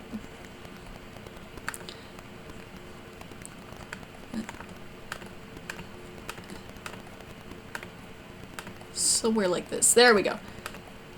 And I like to draw little lines near the character's eyes too. Like, they don't have to be huge or anything, but I just like drawing them.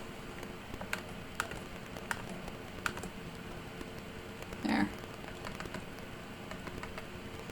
And now this looks too big. Oh well, we're getting there sometime, someday.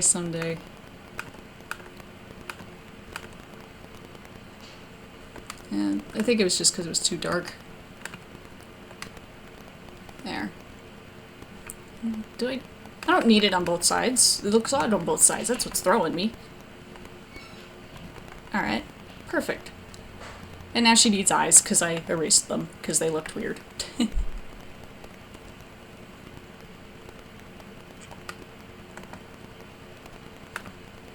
Alright, let's give her some eyes. So what I like to do is get a brush size that's around the size of the eye that I want to make. I'm just throwing some more songs on, some more tunage, because we love some tunage. There we go. So what I like to do is grab a brush around the size that I want to make the eye, and just pop a circle in, and then just erase inside that circle.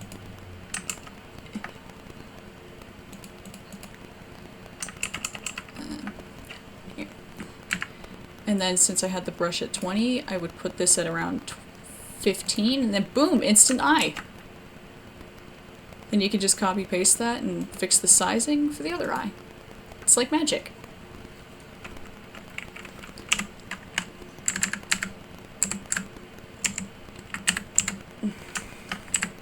Actually, I'm gonna throw the pupil in while I'm here. Before I forget. It's maybe about, no, not 7, like a little bigger. I'm gonna do this on a separate layer so I can shift it around if I need be.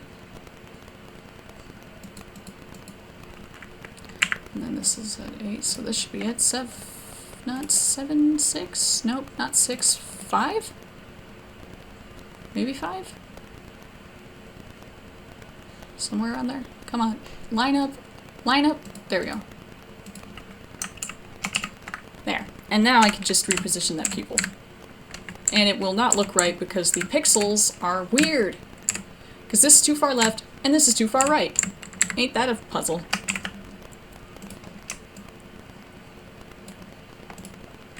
But if I just rotate it, it's perfect! Isn't that dumb? There. But now I can just figure out where I'm placing her eyes.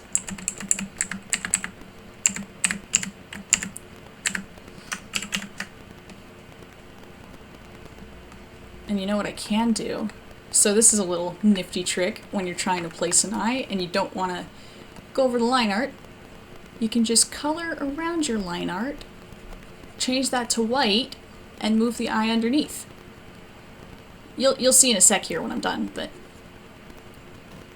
just do this. You don't even have to change it to white. I'm going to actually just leave it red for convenience because I'm lazy. But you just do this. And then you grab your eyes, put them underneath that layer, and then you can position them. And have them be looking the same direction. Oop.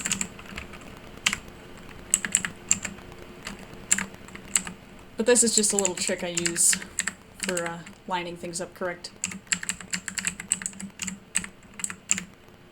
Oh, what the?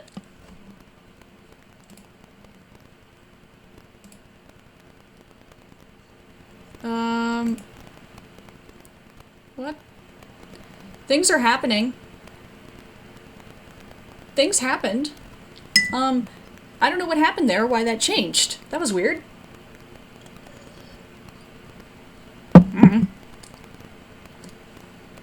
Anyway, I was just trying to position the eyes. Yeah, I threw that red down so I could move the eyes without the line art being a pain to deal with.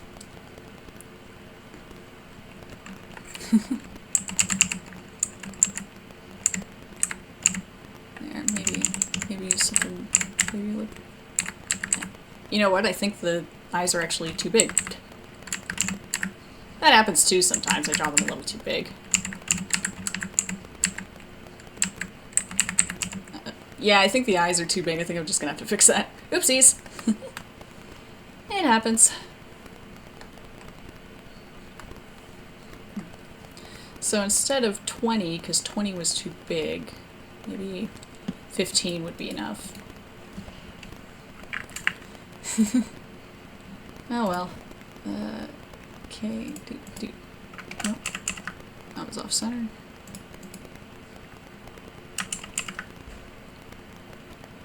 Oh, come on. It's very hard to center this.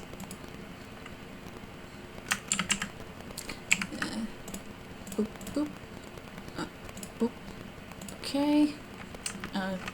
Actually, I wanna. Boop. Okay. Alright, merge that down.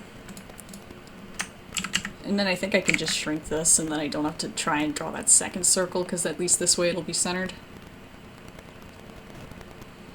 Boop, boop, boop, boop, boop, boop. Hot dog!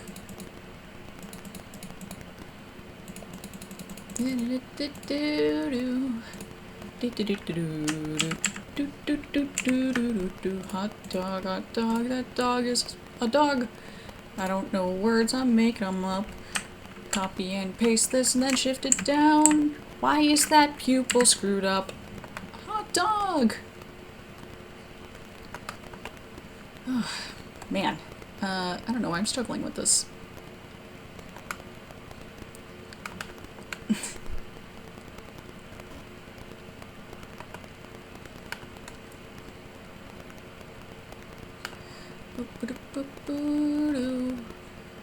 I know that the music stopped. Gonna fix it when I'm done here.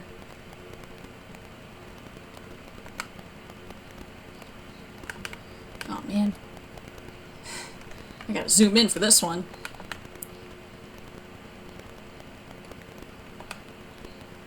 Because I like to do a white pupil as opposed to a black one. Something about it just like, it's got some zing, you know?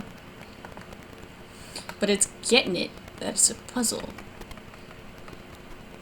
Because it ends up looking square a lot of the time for no freaking reason.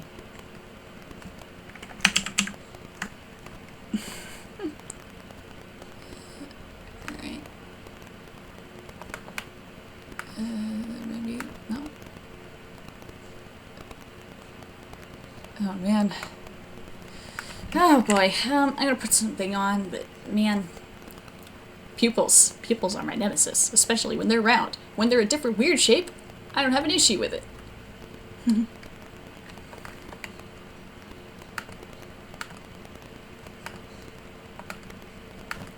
Okay, come on. Right around like that. Is that good? Maybe? Who knows?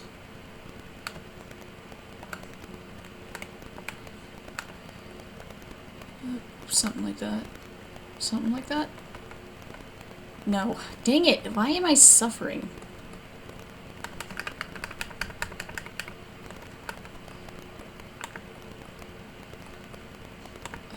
It's just because it's such a small shape that it's given me problems.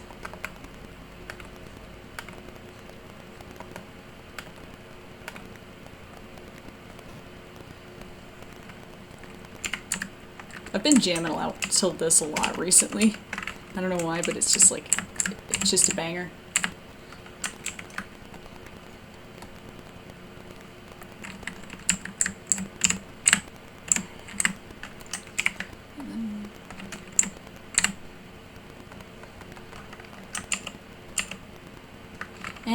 Oh well.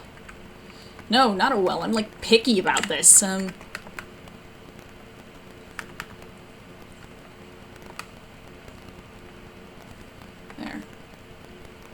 I'll accept that. That actually, that looks somewhat alright. I'll accept this.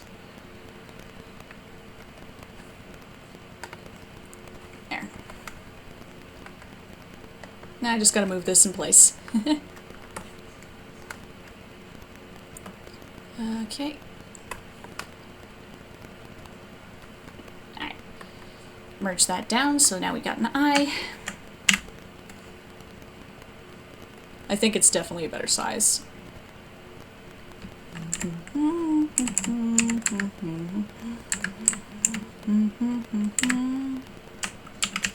Feeling frozen to the bone, I must go back to your tombstone, until stars I wish upon.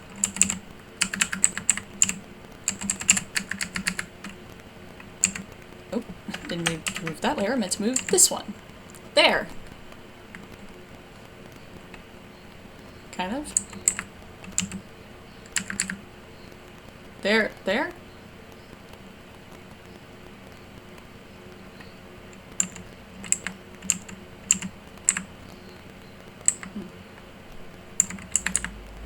I think this actually needs to be bigger. That's the other thing with art. Sometimes you draw an eye and you think, yeah, that looks right, and then you realize, oh, no, it's not the right size.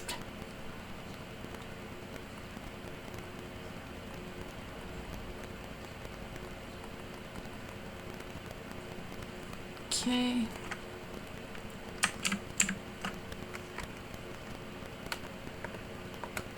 And I just gotta clean it up because it's a little blurry. There was only one of you until you split the world in two. Our tears fell to the floor when you were gone. Feeling frozen to the bone, we must go back through your tombstone, the ceiling stars I wish upon. Like, that's just such a good line.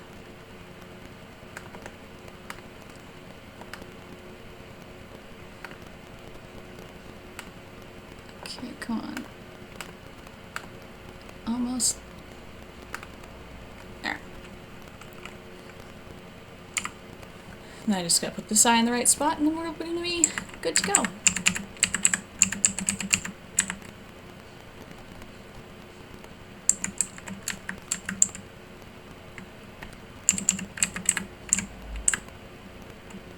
I'm trying to get it so she's like looking at you. It's just a little difficult is all.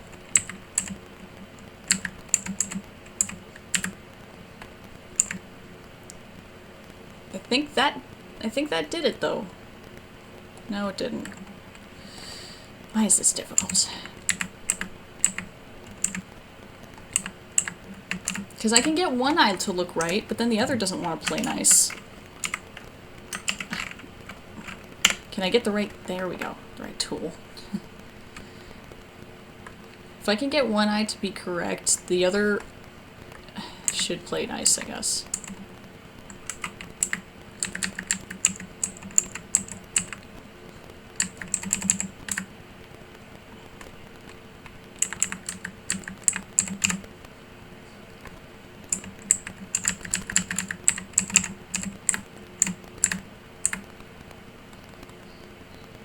Okay, that's like almost right. Wait.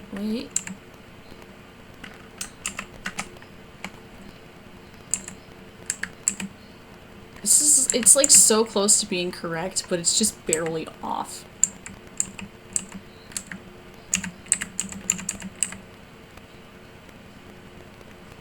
It's like so close to being correct and I can't quite get it.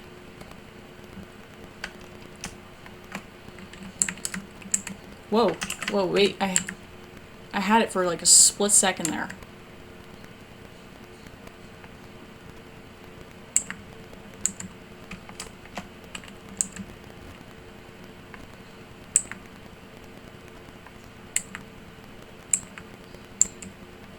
Come on, why is this throwing me so badly? Like, the left eye is right, it's just getting the right eye.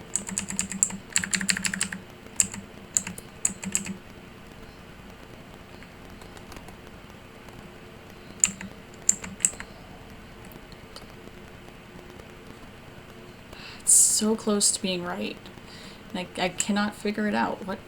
Why can't I get this?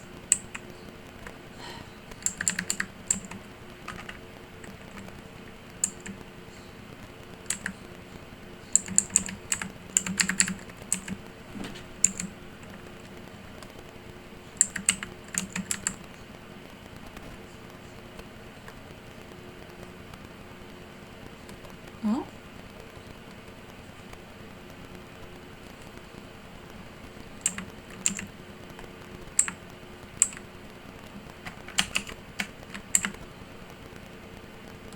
I think that's it.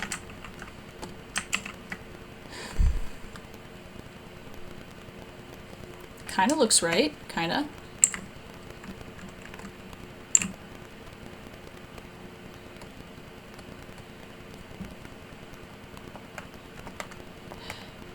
What do you guys think? Does it look like she's looking at you? Because I'm really having trouble with this. Because this looks right, but I'm not sure.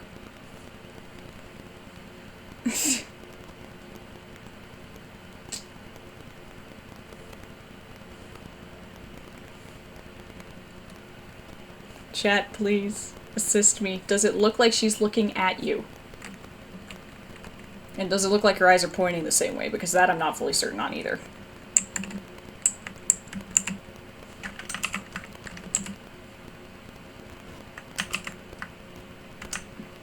No? Ugh.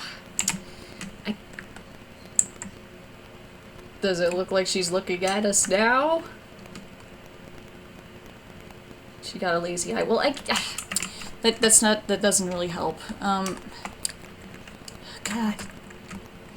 Because, like, I have one eye. One of the eyes looks right, but I can't figure out which one it is the problem. Because if I could figure out which eye is correct, then I could figure out which one's wrong.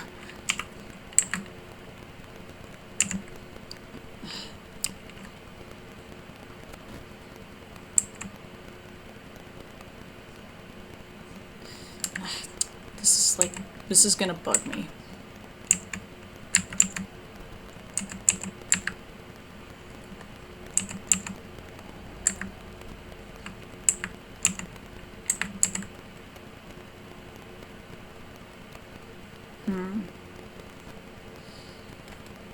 I don't know what KD3R is. I don't know if that's supposed to be left or right.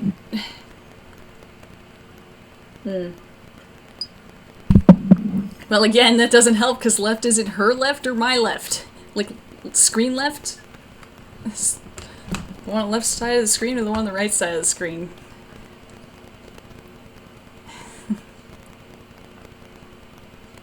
Screen left, okay. Well, now the right eye doesn't look right. No, the right eye doesn't look right now. Now it looks like this one's too low.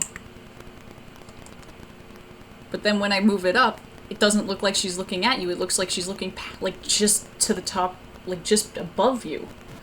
Which that's not correct either. Go up a bit more. With the left or the right?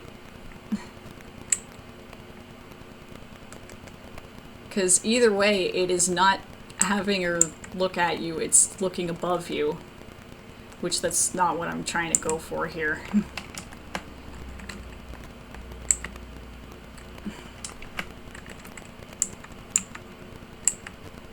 Because, like, I move it down and it starts to look more correct, but looking down at you, well, then it should be moving them down, not up. What? This is gonna drive me insane.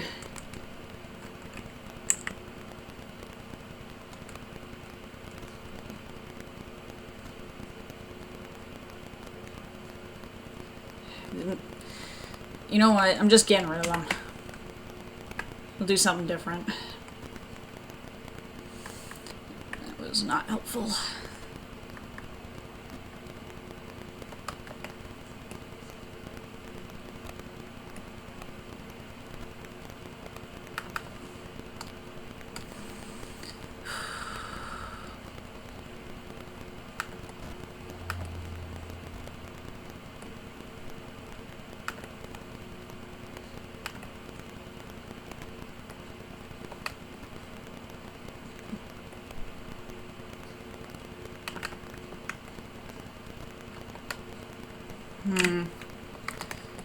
Her eyes are a pain. Like, normally, I do not have this much trouble with drawing eyes. It's just today.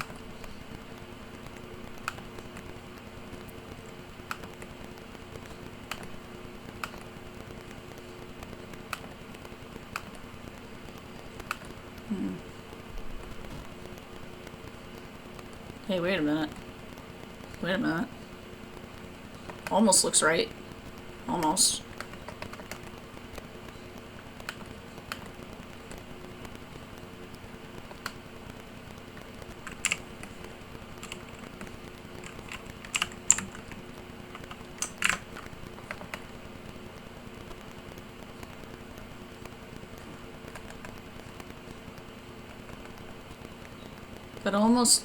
That almost looks right.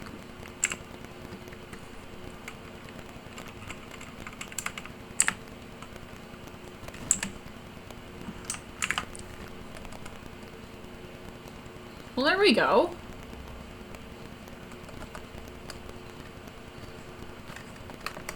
Wow, that was like a puzzle and a half.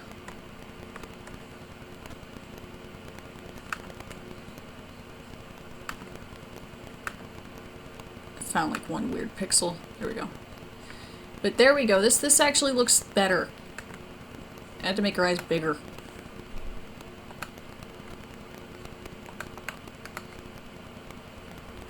Oh, that explains why I'm not being able to erase anything. I'm on the wrong friggin' layer.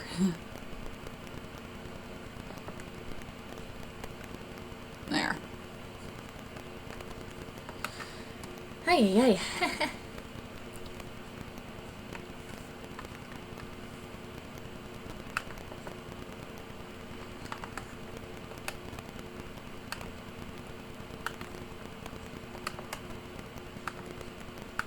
I'll always figure things out. It just takes a minute sometimes.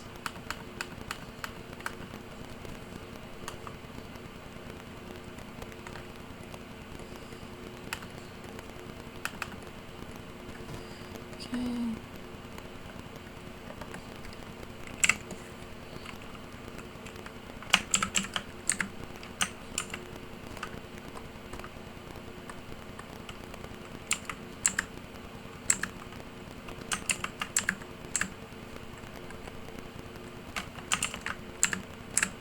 Because she is supposed to have big eyes, like, that is a character thing, and it's not just because she is woman, but, like, she is supposed to have weirdly big eyes. So, it's just figuring out how to position them is all.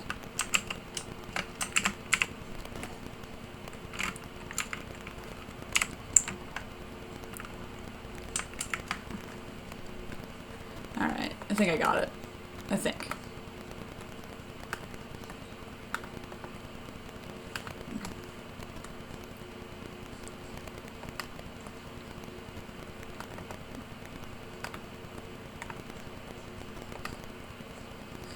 Alright, now I just gotta erase these.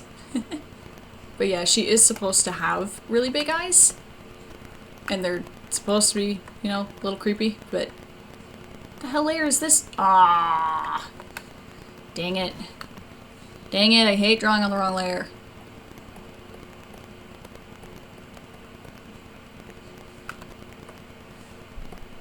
Well, now I gotta fix that.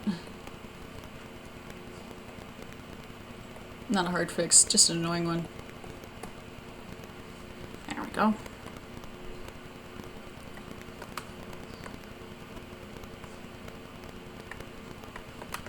Okay, just fix this a little. There. There we go. There we go. Now we're getting. Holy.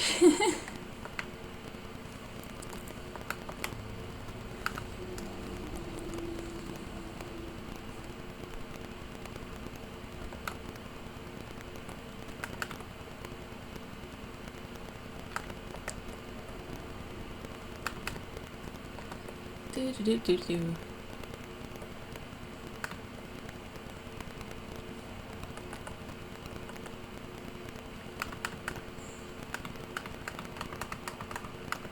I think I gotta fix the white area there, but This is definitely the right size now, at least.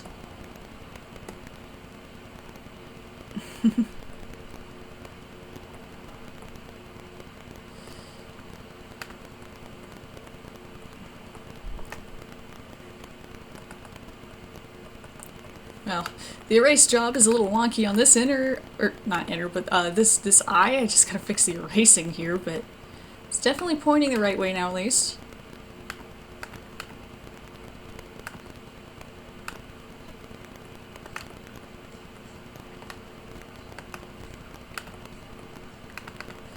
Oh, come on. I'm gonna zoom out and it's gonna look wonky. Yep.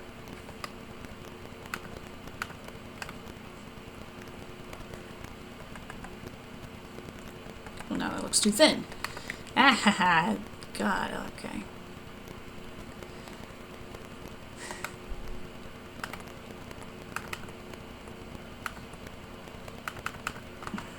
Come on.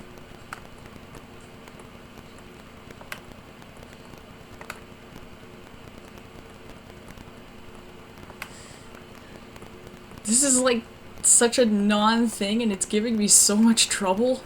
Ugh.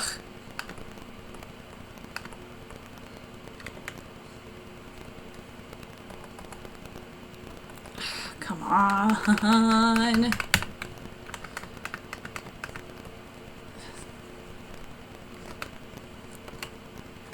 Now I need music.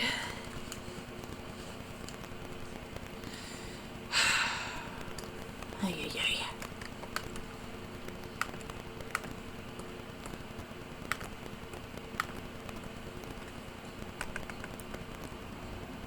Okay, that's almost right. Almost.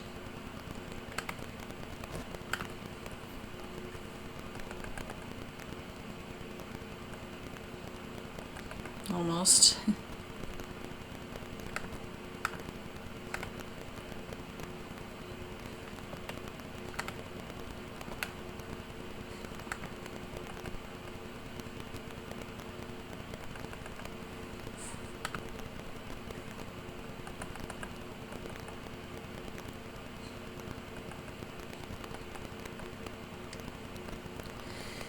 Okay.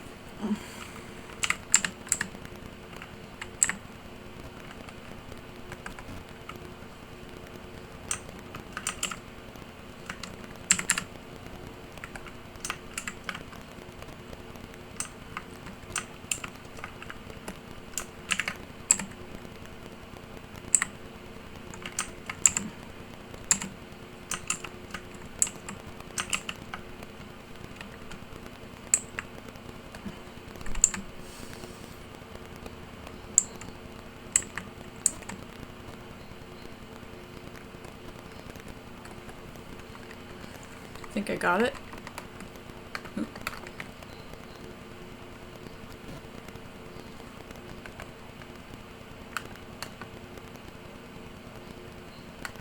Okay. Okay, I think I'm happy with it. I say as I'm immediately not really happy with it.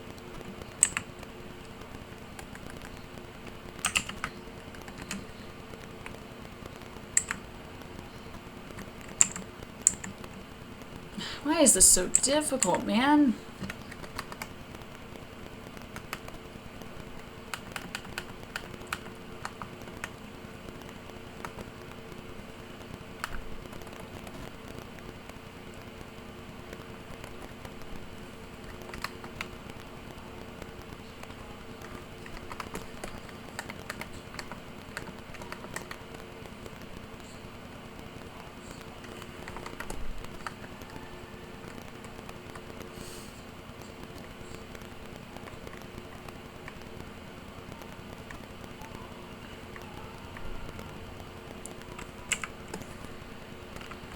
Ay, ay, ay.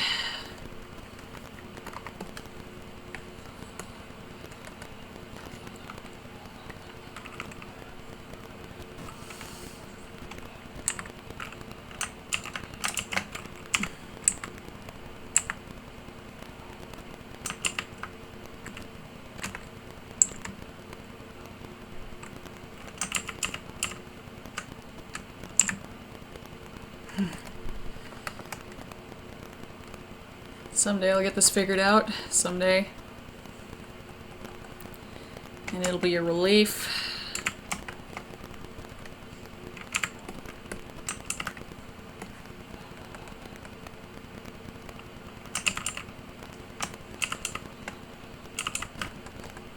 Might help if I actually add the pupils.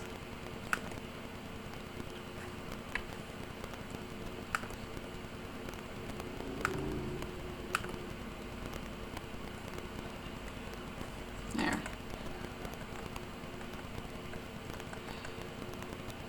Like I said, normally I don't have this much problem with the eyes.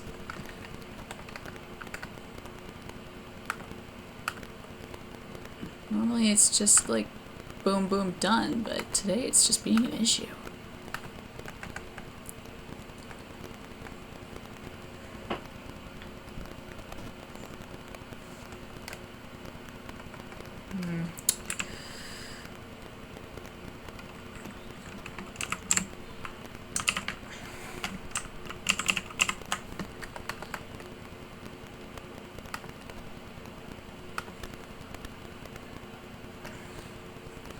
I don't know. I don't know what I'm doing wrong.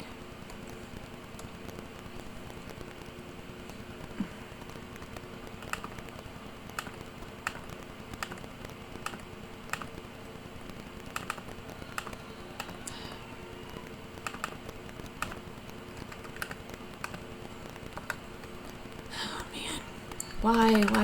Why is this being a problem?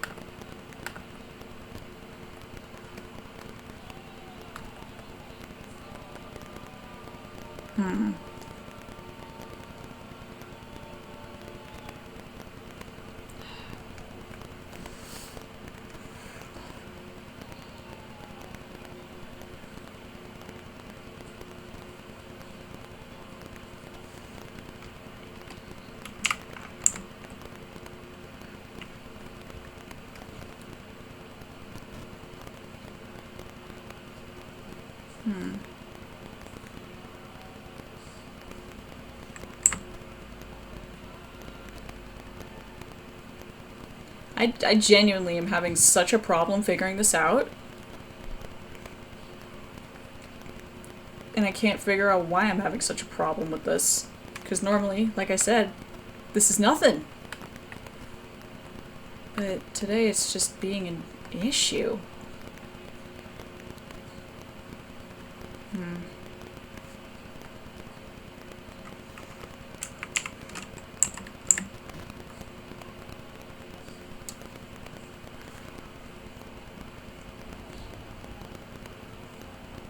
Like, I know I'm, like, this close to getting it, and I just cannot figure it out for the life of me.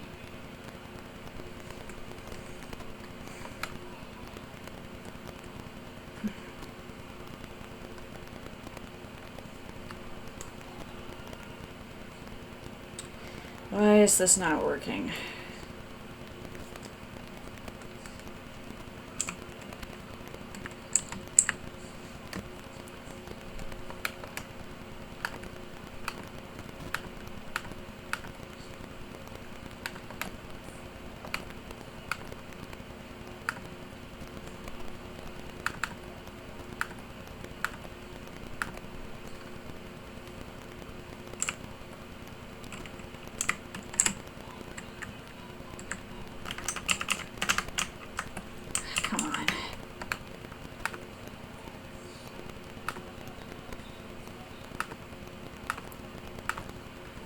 I wanted to color. Like, I don't want to be doing this. This is the stuff that bugs me.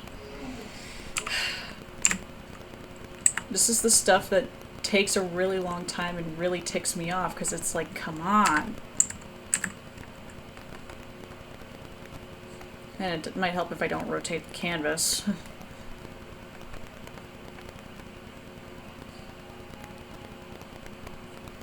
Wait a minute.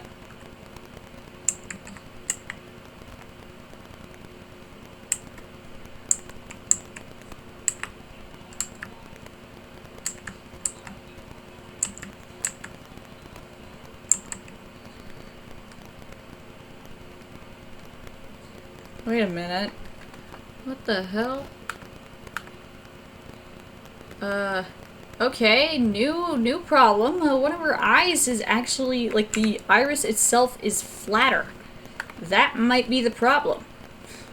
That might be why this is driving me insane, because this iris is flat and this one's rounder. That could honestly be the entire issue right there.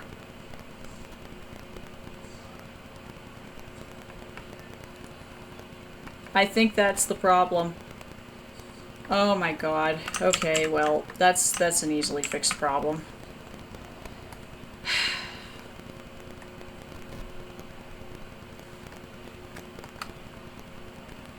That's ridiculous.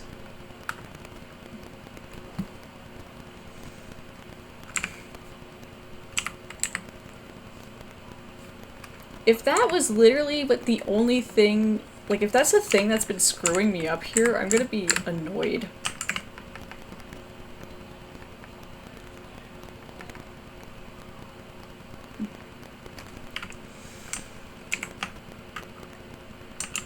Might help if this is set to not perspective, skew.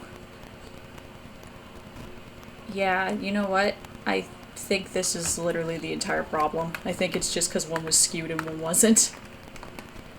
Oh, man. Okay, well. If this fixes it, like if I flip it back over, zoom out, and it looks okay, then like, I don't know.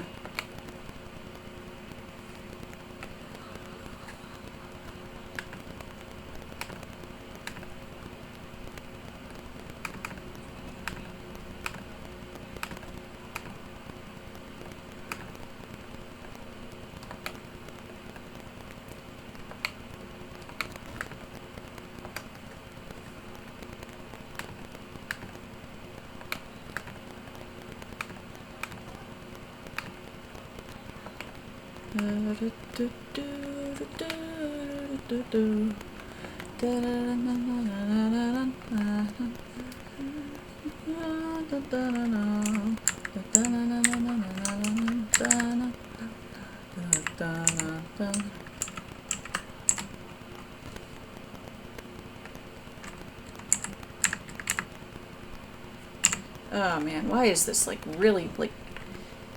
This should not be this big of a problem, you know? I don't know what it is. I don't know why I'm having an issue here.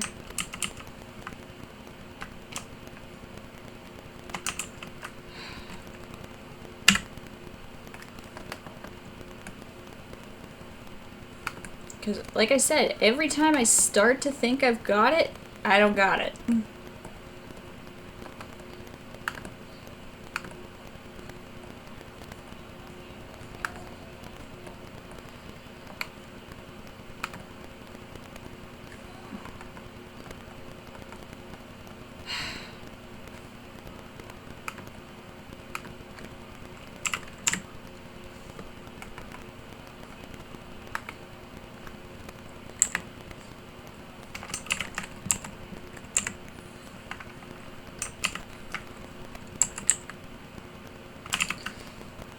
This...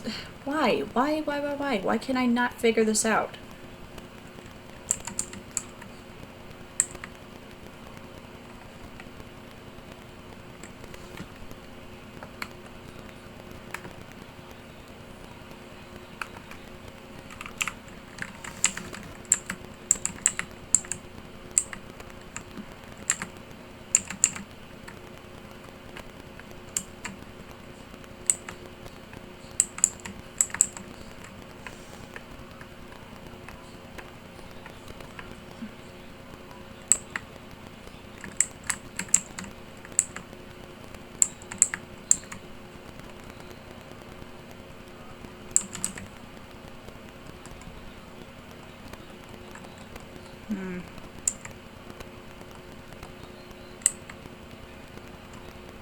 Because, like, I move it 1 pixel, and it looks like it's too many. And then I move it another pixel, and it looks like it's too many. I can't, like... It's like a half pixel problem.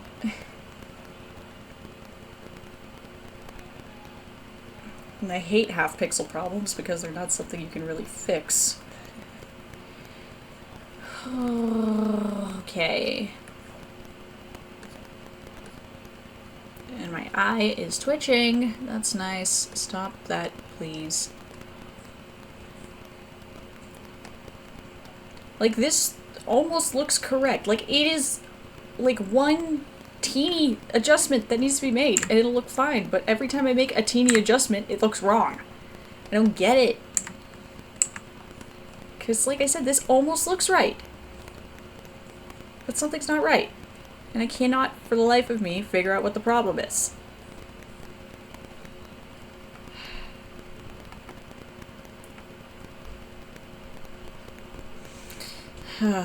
Okay, you know what? I don't know what this... Because this eye looks fine. Like, honestly, this eye looks correct enough. It looks like it's looking at you. And then I can't do the other one. Like, I feel like I'm going insane here.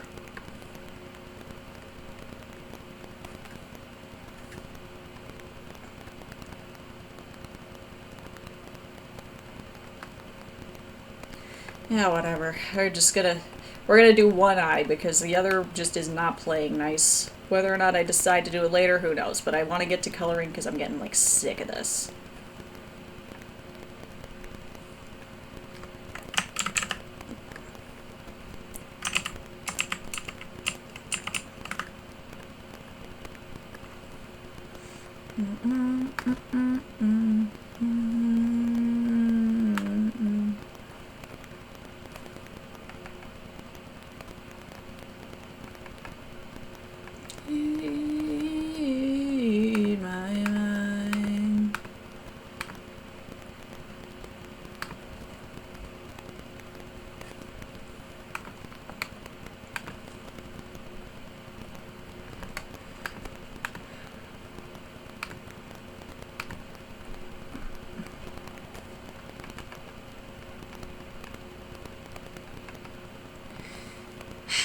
Like I said, I mean, this is not what I wanted to be messing around doing. Like, I wanted to get into coloring.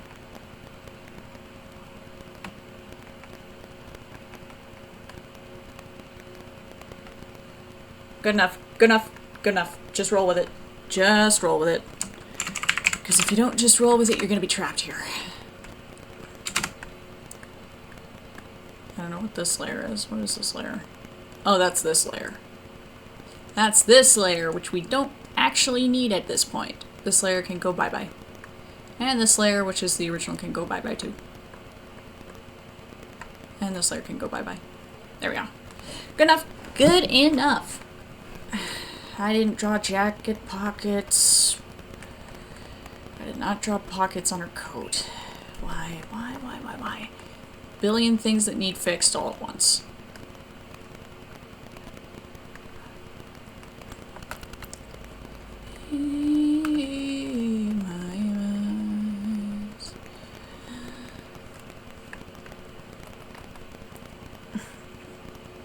My ear is bugging me too. Because why not, eh? One thing? Nah.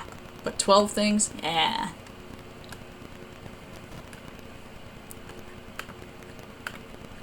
At least with the jacket pocket, I think I only have to draw one just from this angle.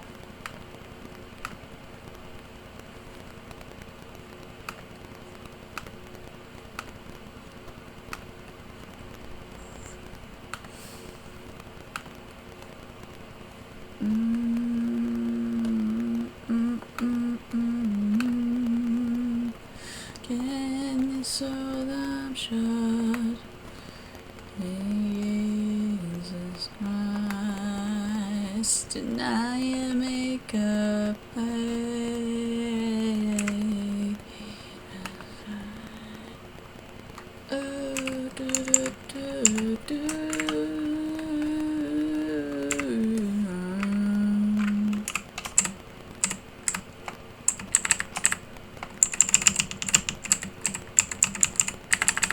Yeah, I don't think I actually need this pocket. It just looks weird when I draw it anyway, so...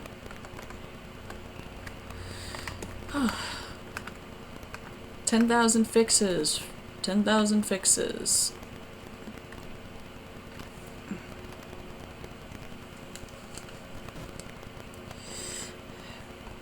And I imagine that definitely part of what's really annoying me is just my ear bugging me. Which I don't like that, but oh well. What can you do? You can put on Alice in Chains.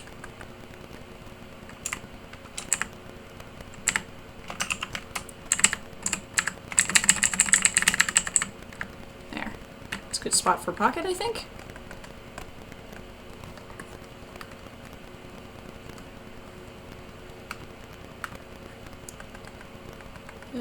Oops, stop rotating. I don't know why that button to rotate is so close to the zoom in, zoom out.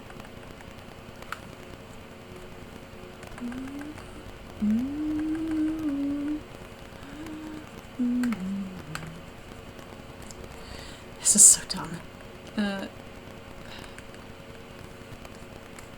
I think that fixed the gripe I had. And fixed it enough.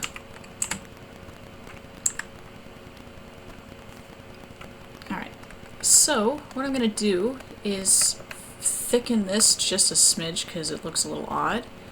But then I'm going to thicken my layers, thicken my lines, add some layers, and finally, for the love of God, get into coloring. So what I like to do is make a duplication of the lines, because I always do that. And then I grab the hex code, because it's easier than trying to remember settings. And in Clip, you can add a border effect to make your lines thicker. So you're going to want to change your edge color to whatever color you're using for the lines, which in this case is... okay, so what this is this means there's one stray pixel here, because it just gave that stray pixel a border. Weird.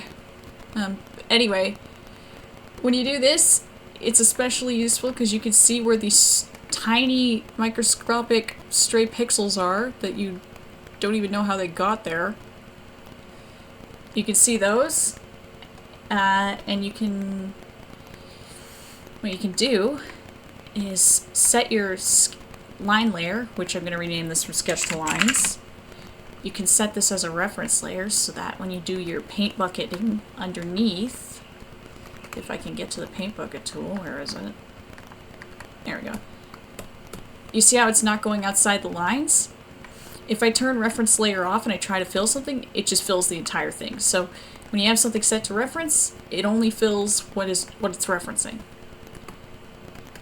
Which is so helpful when you're doing line art and then coloring it.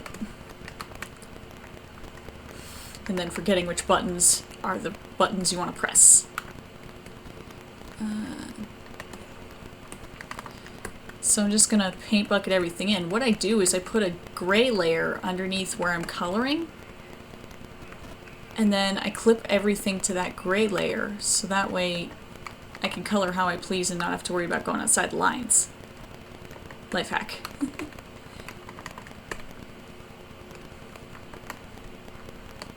Okay. I think I'm going to give her some kind of design on her sweater there, but we'll get there.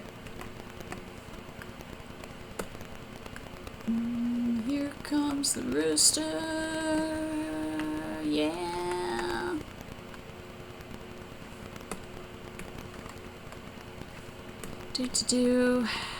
I don't really need to fill these specific spots in because I'm going to turn the lines off and then just fill in all the gaps anyway, but... So this is the problem I have, because if I don't draw smooth lines, if I use textured lines, you get dots like this all around every edge of every line, and you have to manually fix them. Because the paint bucket tool has never been particularly good in any program. And I will miss pixels too, which is unfortunate, but oh well. You just gotta get what you can.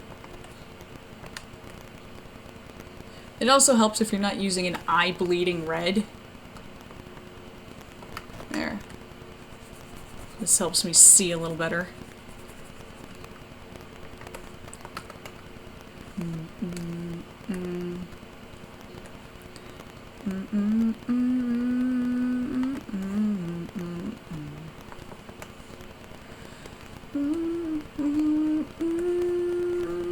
So won't you help me make it through?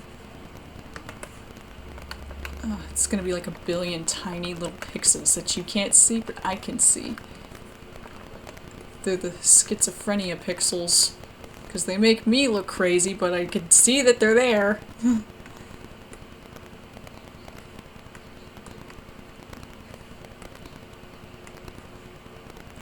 And like I said, I usually do like a more neutral gray just so I can turn the line layer back on and see what I'm missing. But typically this part doesn't take very long at all unless I'm having to do some major fixes on the art. And for this, I don't think I am. I don't think. Well, we'll see. But it also gives me an idea of where those missing pixels are going to show up too, because they tend to show up on thin little lines like the one on that sleeve there. Because, why not?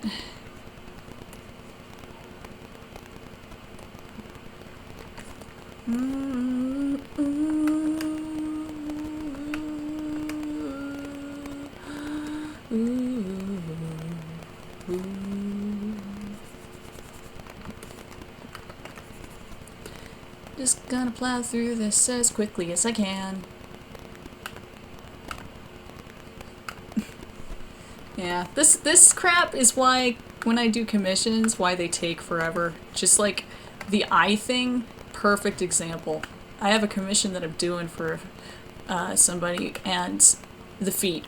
The angle of the feet is driving me insane, and there's nothing I can really do aside from either A, suffer, or B, just change the angle of the feet. I'm going with B, because, oh my goodness, but, like, this is the crap that makes me take a billion years on commissions. It's not a bad thing, it's just like, oh my god.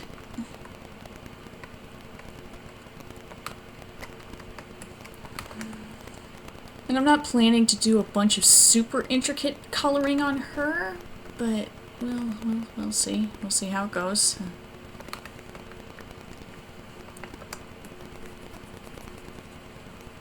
I'm guarantee you I'm missing like teeny like microscopic pixels because it's hard to see what you're doing, but whatever. I'm just trying to get them big blatant ones. The second I get into coloring and shading, I'll notice all the other ones, but for this exact moment, I'm not super concerned.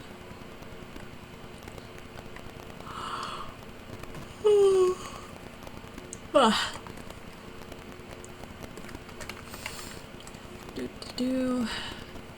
boop, boop, boop, boop, boop, boop. Definitely had less people in the stream today, I've noticed. Totally cool. It's just interesting.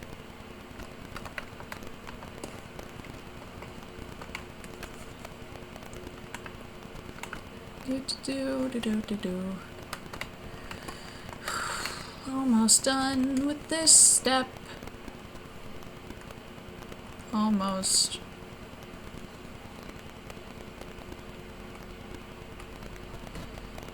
And it's all these teeny little pixels that you can barely even see that I'm having to fix. And I mean, like, none of this you'll see in the final art anyway. Like, this is just for my peace of mind.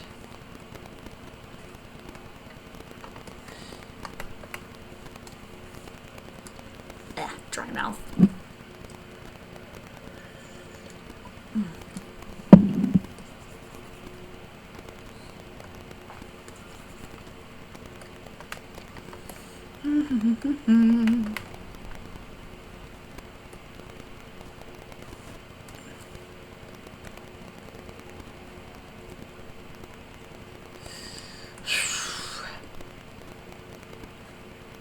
You know, I like this song, King Nothing, but the way it starts always just makes me think of like a mosquito insulting you.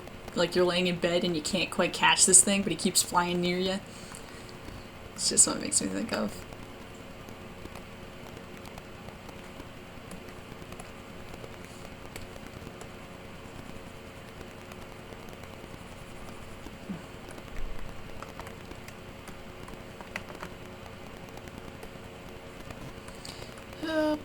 Boom.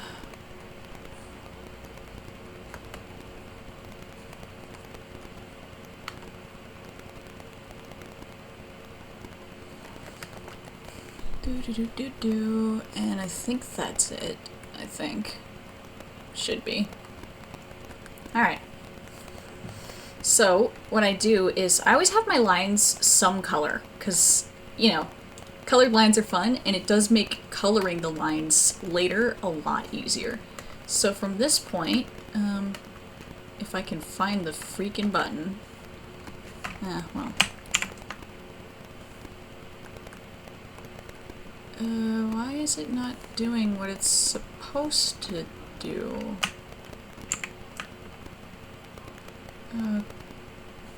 This is weird. Where are my lines? Oh shit, I merged them sometime, didn't I? Oh shit, when did this happen?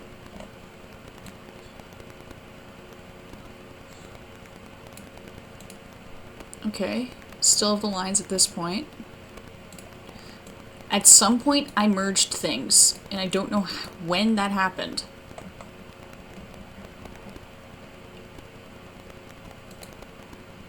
Oh, wait a minute.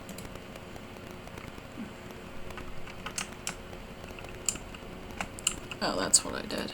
Okay.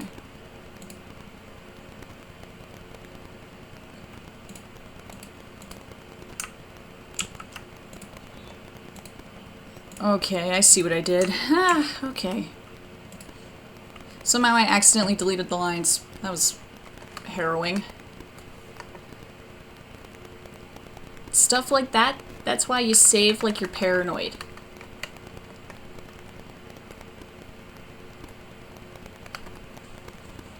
Alright, here we go. So, what I like to do is I like to make sure my lines are a specific color. So in this case, we're doing a dark red.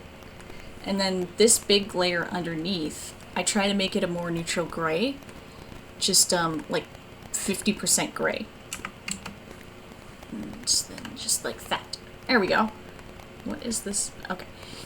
And then you see this layer.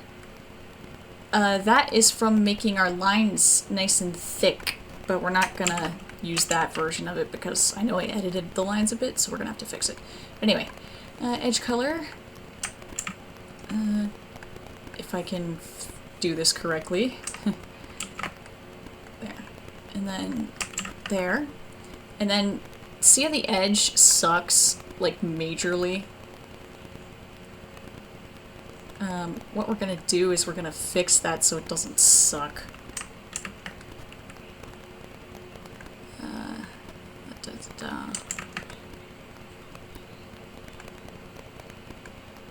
If I can figure out how to do this properly, which apparently I cannot. Okay, I see what I'm doing wrong. So this has anti-aliasing, which, as you can see, it makes it kind of smoother. If I turn that off, it's more pixely, which I don't really want, but the smoothing just looks bad. But anyway, what I'm going to do is I'm going to make that nice and thick with a couple of cues. Up. See right there? That little sploot? That's the marker of a random pixel. We do not like random pixels here. So it's a process. It's definitely a process. But oh my god. I keep having to copy this. I don't know why the program keeps losing that I have that copied, but whatever. There we go. So, as you can see, it does not make the greatest border. Or, not border. Yeah, border. But if I turn the anti-aliasing off, then it's, like, even worse. So, I'm gonna leave it like this just for now. I'll fix it later, but I like to do the thick line like that. And wow, this is a disaster area. Because it doesn't look that bad. it doesn't look that bad at first is the thing. It's weird. You know what? I'll do this the way I usually do. So I usually copy this, filter, correction, adjust line width, and I make it thicker this way usually because otherwise it gets a little wonky as you saw. So 5 should be good, I think. And then I just move this underneath everything, and then boom, wow, it's a nice thick line that doesn't look entirely terrible.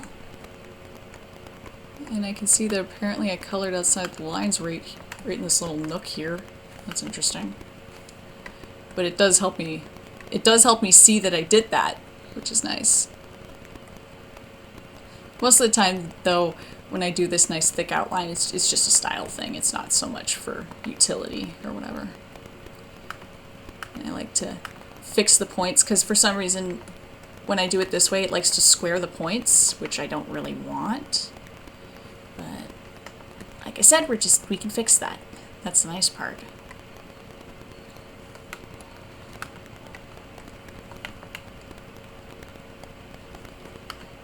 Yeah, because we can see all these weird little pixels where I went outside the lines, and I can fix them now. There's a lot more than I expected, though, which is weird. Especially on the inner sides of the curves. Huh. And right here, geez. I did a terrible job of coloring inside the lines.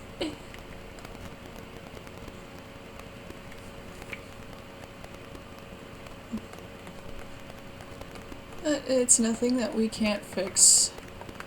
It's just annoying to fix.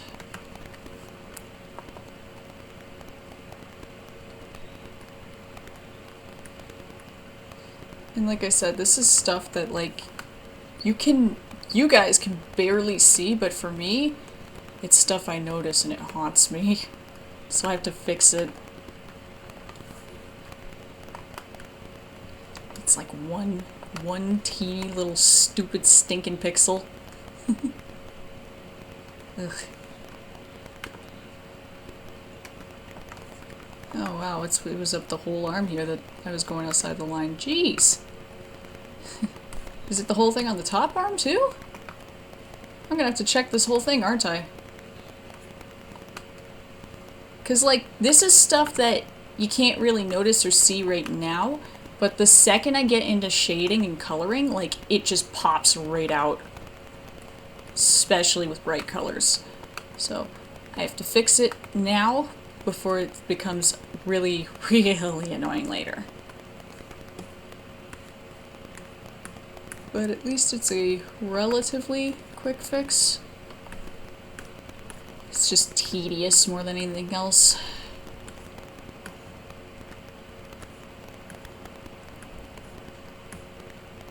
Oh, there's a big one right there.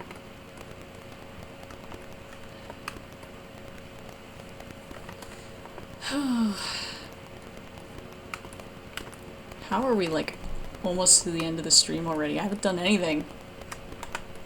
Dang it. Dang it.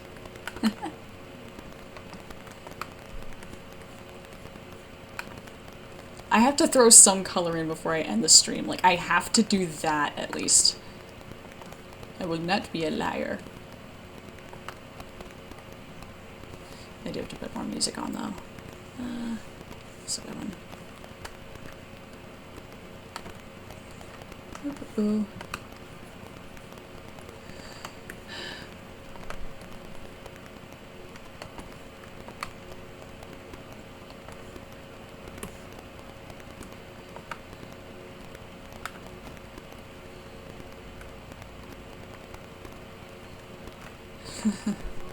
Oh man. This is not how I thought this was gonna go. I always think I'm just gonna jump right into this part of this art. Like I'm gonna get right into the coloring. And then I don't. And then I don't.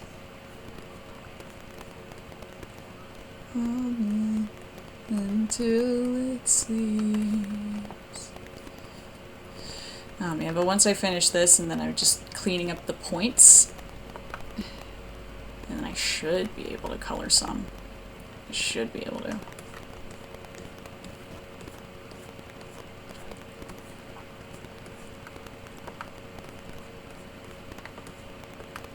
Oh, this is a horrible section. What happened here? Oh well. No, it's okay. I'm just kind of going insane over lines again, because I thought I was going to get right into coloring. Because I'm a fool. I always think that I only have to do one small thing, and then I can get to this next fun step. It's never that. It's never that. But we're just checking the outer edges here for teeny little pixels that I'm not convinced you guys can even see on your end, but I can see them on mine. So I have to fix them before they drive me insane. We're just listening to Until It Sleeps, because it's a good song.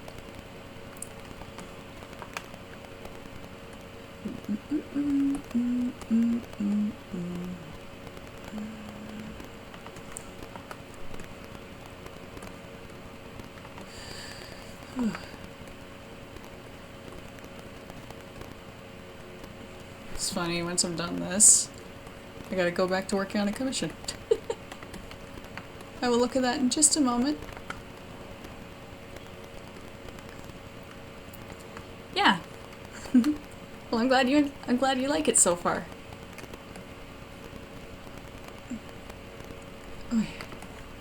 This is just like a really tedious part of the process. I will do it, but I will not enjoy it.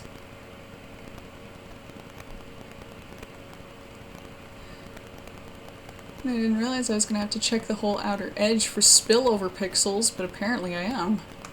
Because I thought it was just going to be like near the hands and the shoes. Nope. It's never just that simple. But we're right about to where we started, so I think we're good now.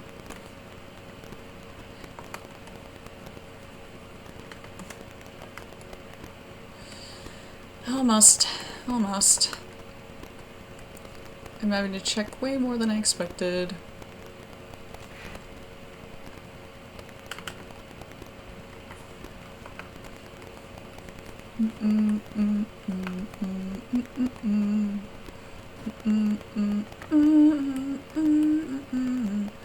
Okay, the outer edge is fixed. All I have to do now is clean up the points and then we're done with that.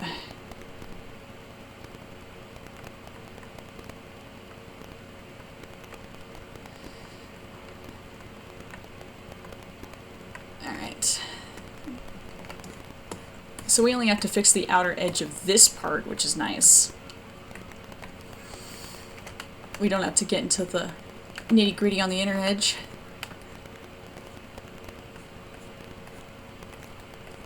But all we're doing is just cleaning up the points, because for some reason this program makes them square instead of pointy. That's what whatevs, though.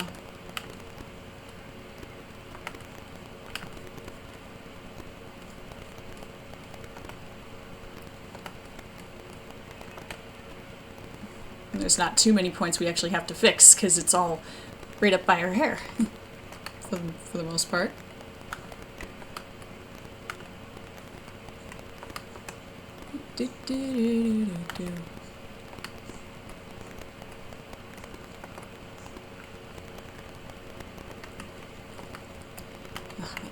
My ear is like bugging me. And the part that's bugging me isn't so much my ear, but that the soreness is down into my teeth. That's the part that's getting me. Because if it wasn't doing that, if it was just a sore ear, at least I could tolerate it. But this is just like getting out of line. Just clean that up a little. Go over here, and it's mostly okay. Just clean it up a little.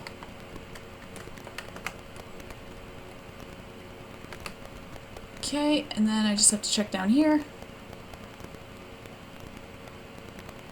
It looks alright to me.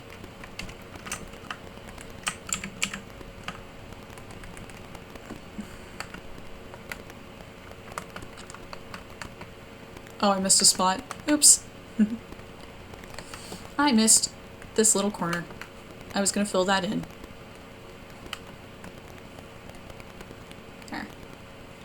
There we go. Now we got that outer line done. Holy cannoli. Holy cannoli. Now from this point, it would just be like very minor fixes to the outer edge if I really wanted to, but methinks I don't. Methinks I am happy with it how it is. I say as I proceed to not be happy with it how it is, but whatever. You don't see anything, you see nothing. You don't see squat. You don't see anything.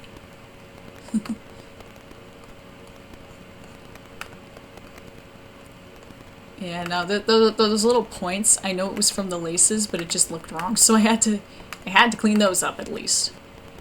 Everything else, though, I will shrimply live with. I say as I proceed to not shrimply live with it.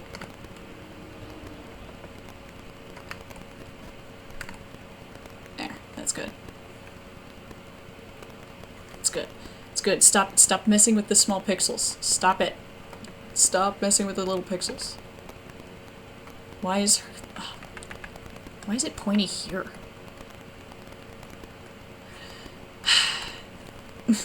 This is the problem with being artist. You will find 12 billion problems with your art that literally no one else can see, and they don't even really care.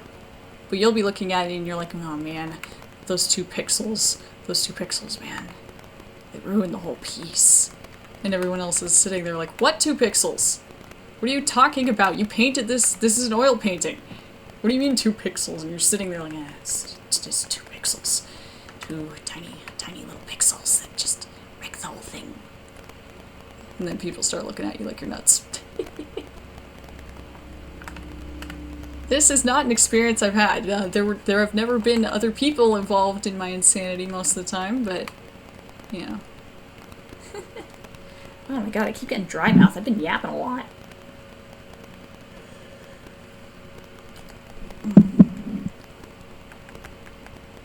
Okay. Blech. Well, see, now that this whole spot is dark, I think I'm just gonna fill in this little spot. Because otherwise it's like there's a weird large spot that's filled in and then that one isn't, so I'm just gonna fill that in. I don't trust the paint bucket, so I'm gonna paint it. There we go. There we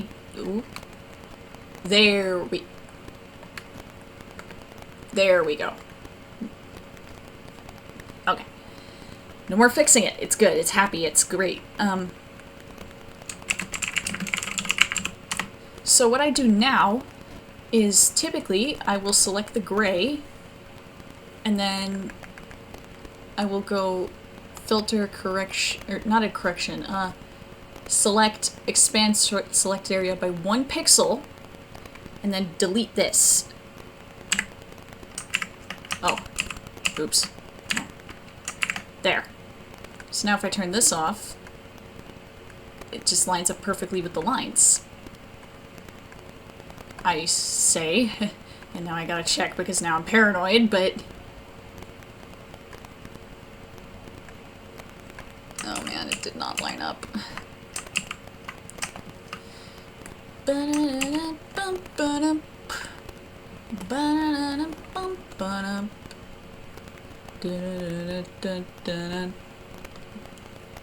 Okay. Now if I did this right. Whatever, I'm not gonna keep screwing with this. I say as I proceed to keep screwing with it.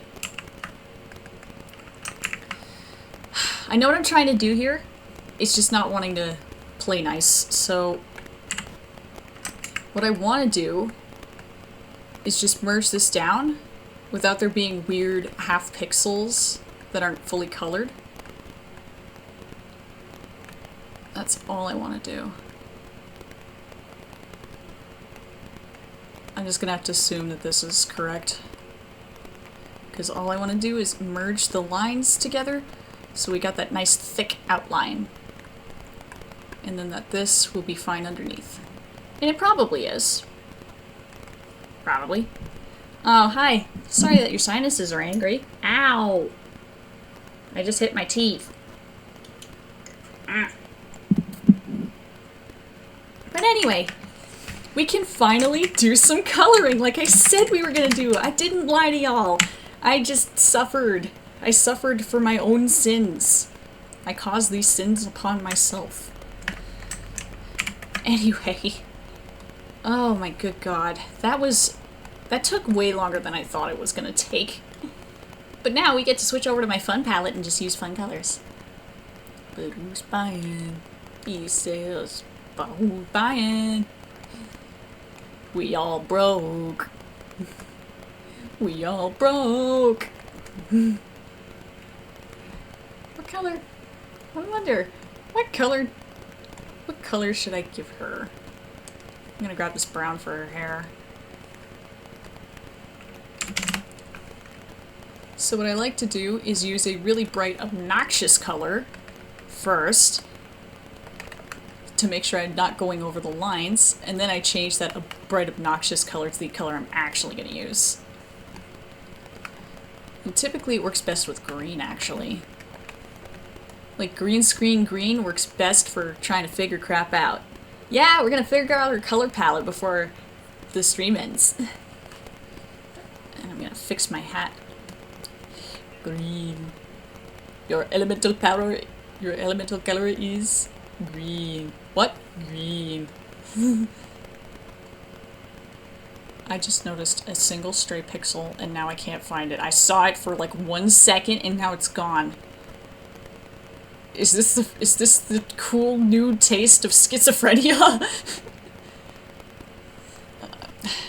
I'm gonna try and pretend I didn't see that pixel, but anyway, this is just to make sure that when I'm coloring a spot, I don't go over the lines. At least not yet. Like, I'm seeing pixels that aren't colored right, but they are. They're perfectly fine. I'm just tripping out. Sometimes you just gotta watch your friends, your fave streamer, whoever. Sometimes you just gotta watch them tweak out. And that is what point I'm at.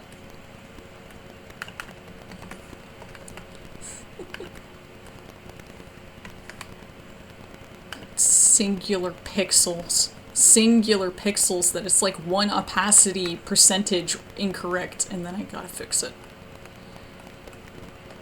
Okay, but see, I used the green so I don't go over the lines, and then I immediately went over the lines there. That was interesting. Oops. But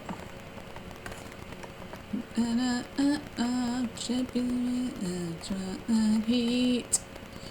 Time and time again, what you say and what you mean. Even if all my bones are broken, I will drag myself back to the edge to kill the king. The king is dead, long live the king. I just drew on the wrong layer. That happens too sometimes, where I draw on the wrong layer, and then I get to be angry about it. All I wanted to do was thicken that line a touch, because it was weirdly thin in that one spot. What you can do, in Clip at least, is you can lock layers, so that you can't accidentally draw on them like I keep doing.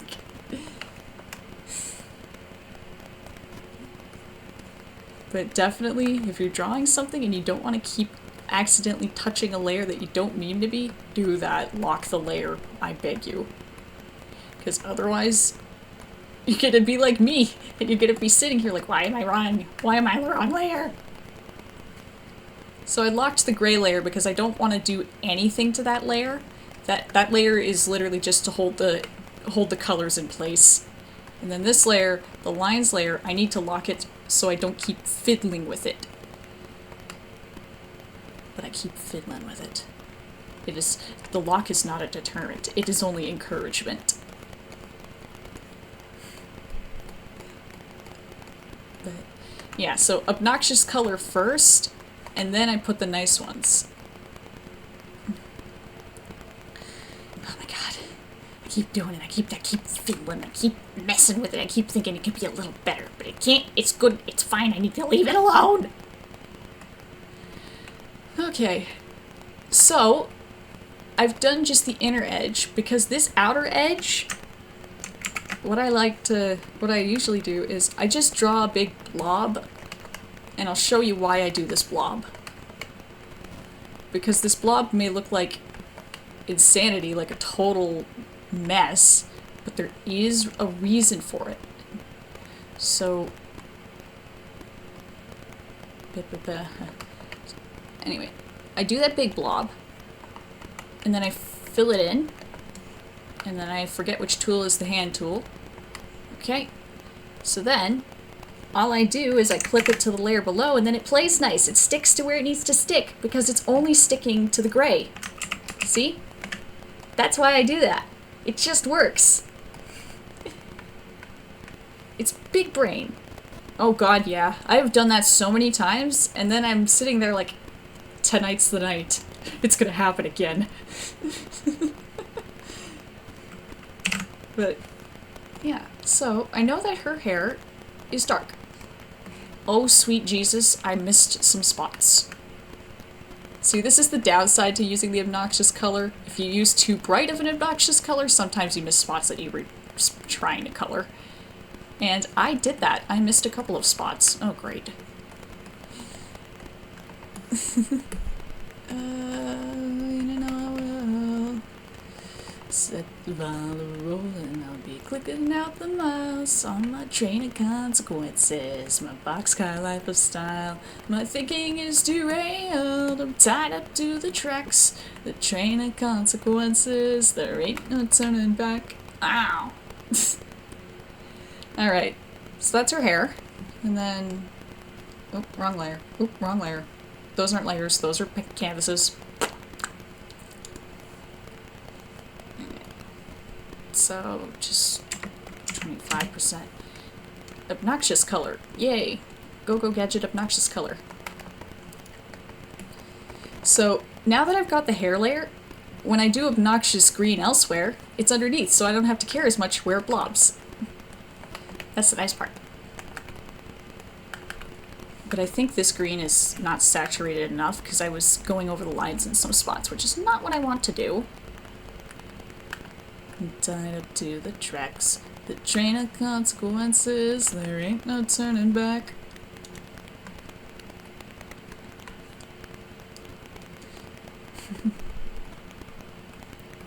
It is certainly an adventure to color something.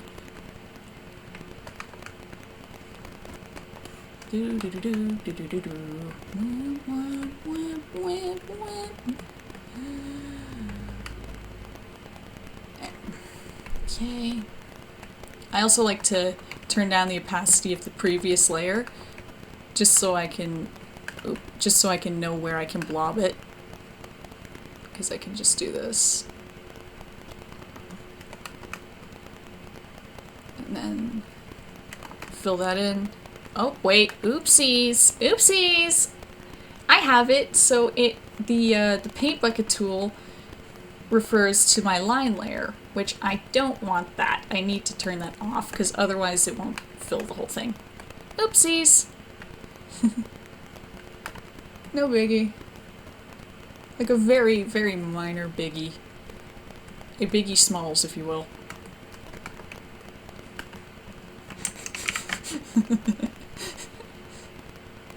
To anyone who doesn't get my references, I'm very sorry.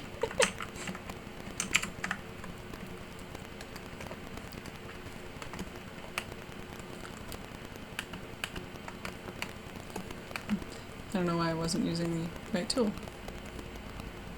Yay, you got the reference. Yippee, you win.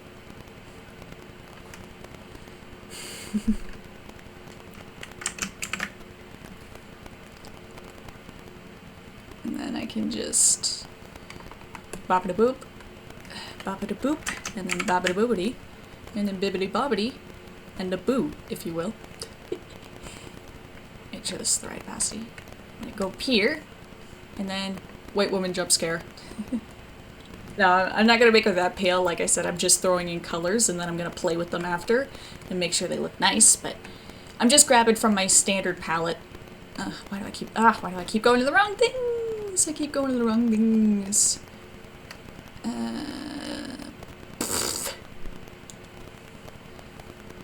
again, all of these are just precursor colors. I'm not going to say placeholder, but they're definitely precursor colors. So these are not final by any means. This is literally, I'm literally just trying to get color in.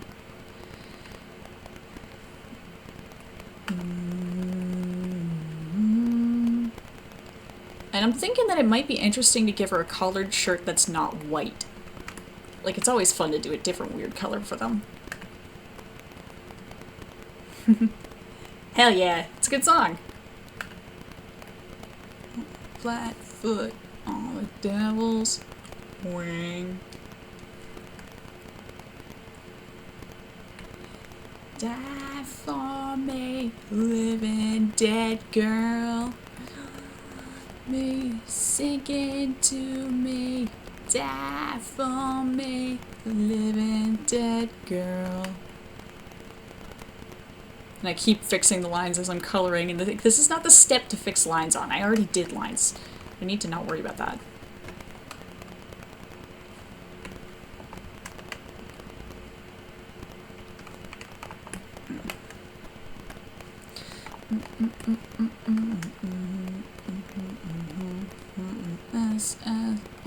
Making scary sounds.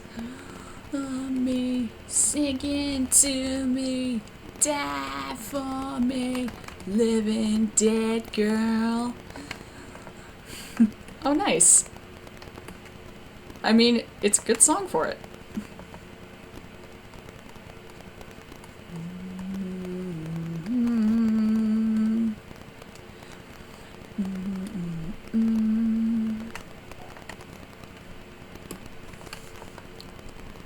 I keep fixing lines. This is my curse. I don't want to be fixing lines anymore.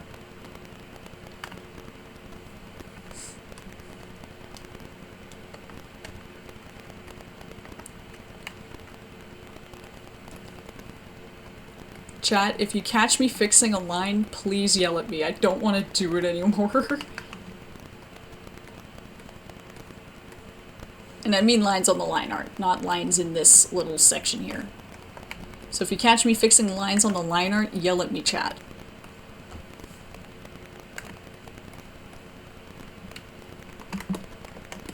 Oh, that's the wrong tool. Okay. Die for me, living dead girl. Alright, I need to name these layers so I don't forget what's what.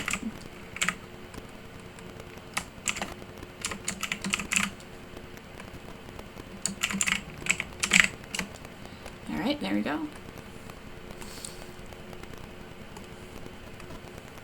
Let's see, back to the palette, back to the palette. Let's grab this horrible, like, peachy orange color. See what this looks like. It's gonna look bad, I guarantee.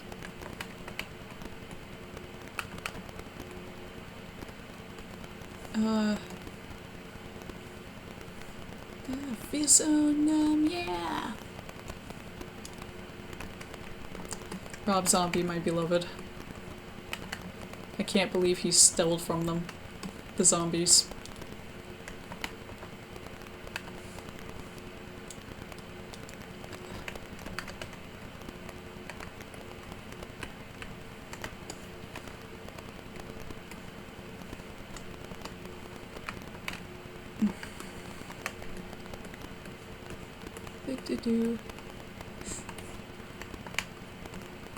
Gonna see how this orange looks with this, because I got thoughts for what to do with her jacket. I'm not like I'm not married to any of the thoughts I have for her jacket yet, but I do have some ideas.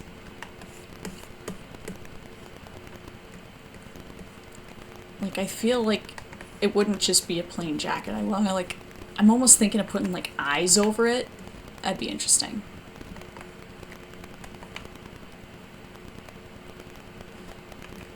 I feel so numb, yeah. Alright, turn this opacity down. Oh, drawing the right layer, bugs. Drawing the right layer, cast. Drawing the right layer, Atari. What am I talking about?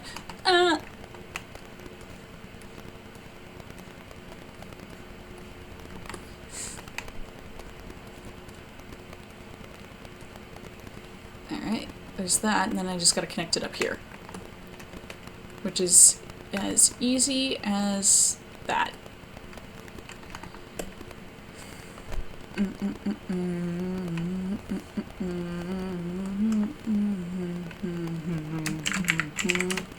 I'm actually almost not hating that orange. Well, orangey red. I mean, we're gonna fix it, but I'm not hating it. Alright. And then pants, jacket, boots.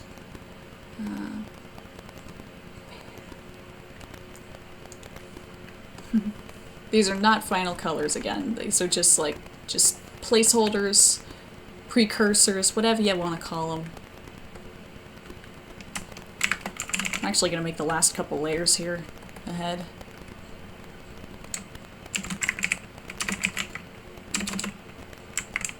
Boots, coat. There. Almost reminds me of Mortal Kombat.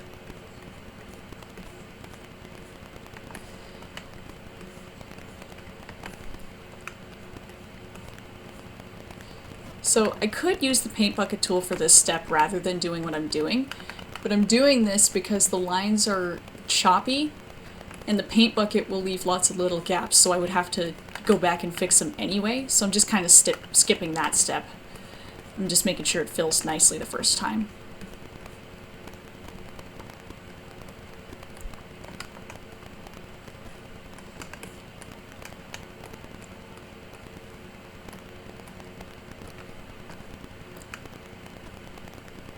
There we go.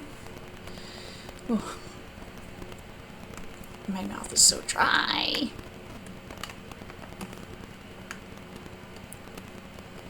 It's because I had lunch before I started the stream, and I drank the water that I normally have on stream while I had my lunch.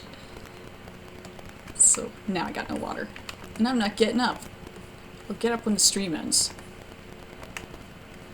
But anyway, how y'all doing? And also, do you have any suggestions for what I should put on the jacket? Like I said, I'm thinking eyes, but I want to hear what y'all are thinking.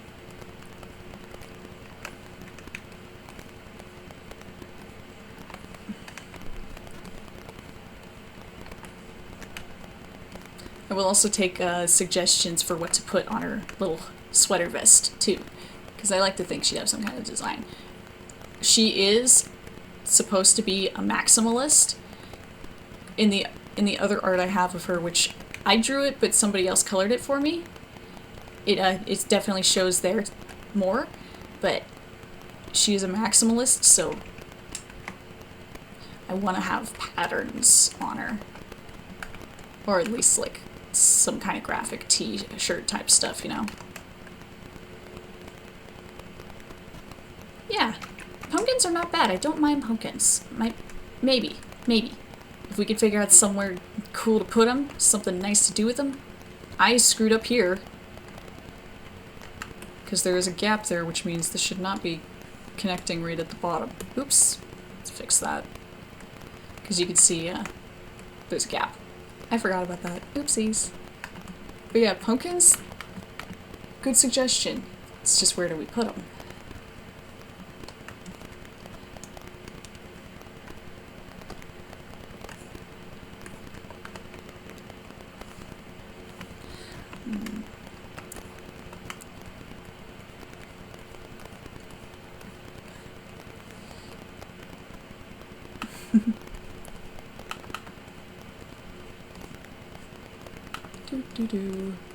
Do. So, the stream coming up here, our next Saturday stream, I'm gonna be playing Fields of Mystria. And I keep calling it Fields of Mystra, but it's Mystria. Or, yeah, Mystria. I'm gonna play that for next stream. And I'm gonna play it on a farm I've already been playing because I don't want to start over. I'm in too deep. So that's how that's gonna go for next stream. You're gonna see a pre-existing farm. So no, you didn't miss an episode of the streaming or whatever. I just happened to start playing a game early. Oops. Alright. Boots, boots, boots with the fur. The whole club do be looking at her. Alright. I wanna, like, I have this picture sitting here of a pair of boots I thought were neat. So I don't think I'm gonna do these exact boots for her, but I do want to do something like that, you know? So we will see. We will see.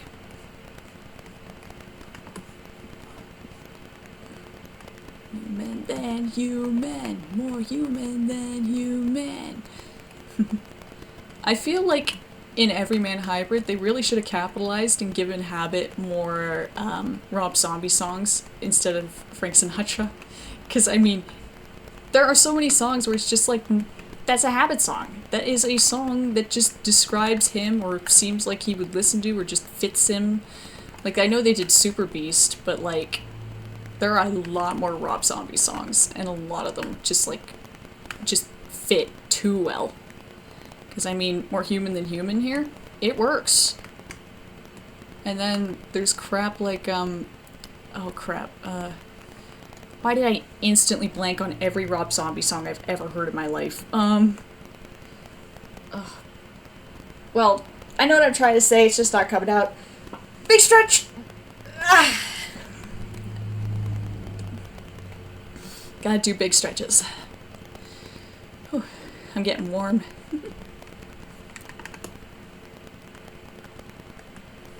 Alright, so I'm just gonna throw these as the same color as her hair just for now. They're not gonna stay that color, but just for now.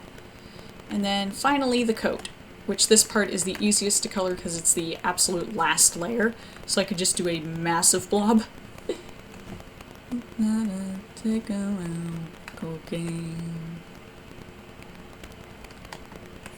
Yeah, I could just do a big old blob. I could do a big old blob and notice a pixel that isn't colored that should be. How did I see this? I don't know. But I saw it. So now it needs to be fixed. Oop, that's the eraser. There we go. I don't know how I saw that one singular pixel, but oh well. There we go. And that's the jacket. She is not keeping a lime green jacket, because I refuse to give her a lime green jacket. But just for palette's sake, I'm just gonna throw this in. I almost don't hate the red. That's not bad. But I do need to throw some coloration in for her face here. So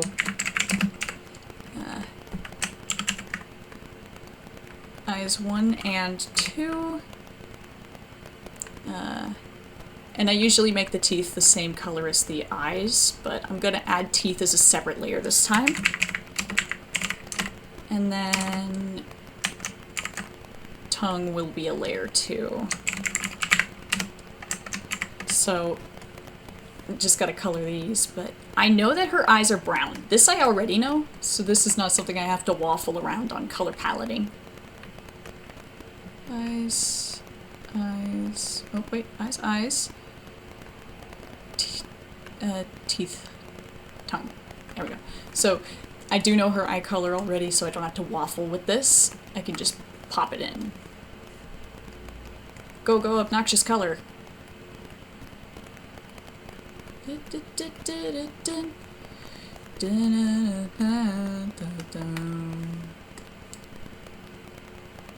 She's alright, she's alright, she's alright.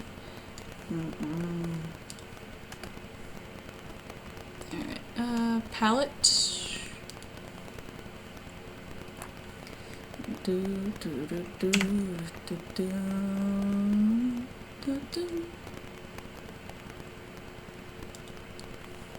Okay, boop-a-doop-a-doo. Put that. Alright. Go, obnoxious color. And a smaller brush size than that. Good lord.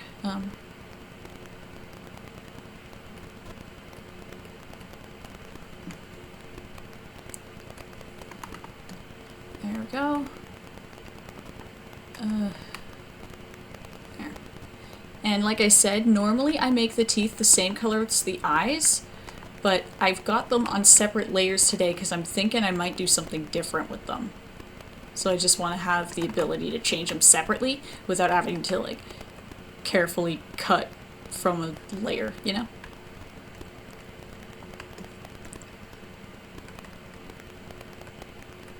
What the hell layer is... oh. Oopsies, I'm insane. Oops, all marbles lost. There. That's teeth colored. And there's the eyes.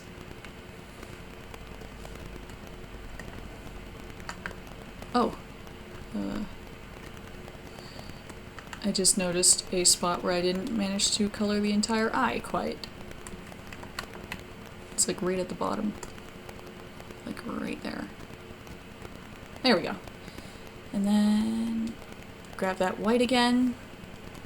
And it's not even white, it's an off-white, because I don't like using pure white for anything, and I don't like using pure black for anything. And then I'm just gonna grab this same color for her tongue. Just, like I said, just as a placeholder.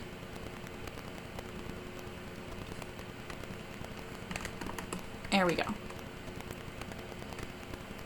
And then I want to do something different with the other eye there, so...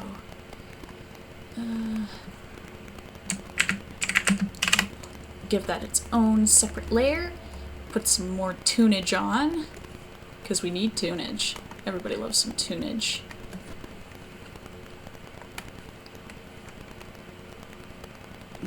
Okay, there we go. This eye. You know what? I think this orange is a better obnoxious color than the green. At least in this specific spot.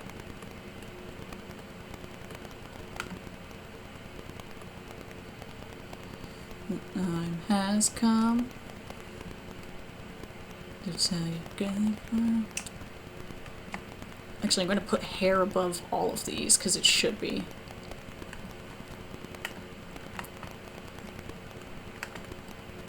It has come. Just relax.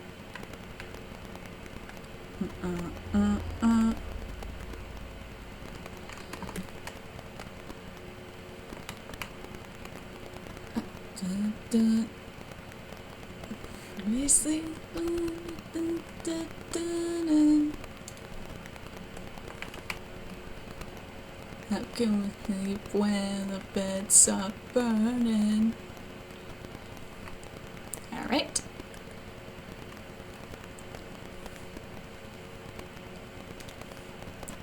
I think this is definitely too dark for her hair. That is definitely way darker than I want for her hair. Alright. Color palette. Alright.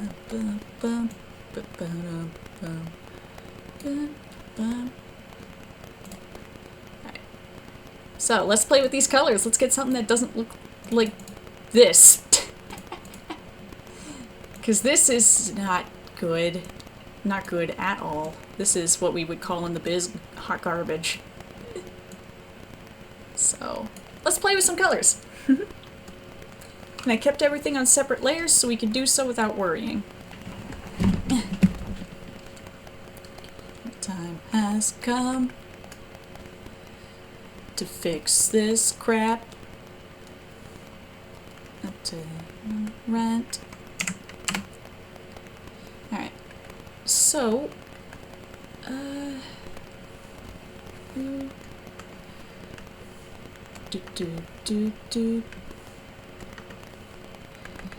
I'm thinking first things first, we cannot keep the jacket that color of red, the vest that orange, and the pants that brown, because they are clashing. And they are clashing in a bad way. So we need to handle that first. And then definitely her hair is way too dark, so I'm gonna fix that right now.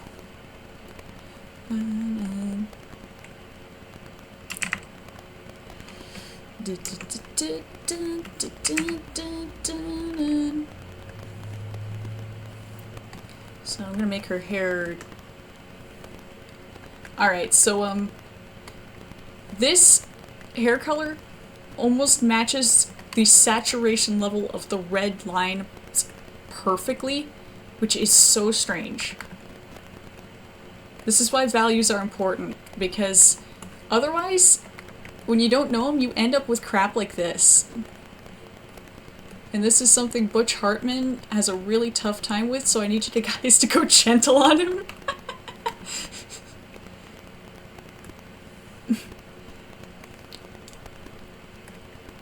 But anyway, I'm noticing that there is some gappage right there that needed fixed.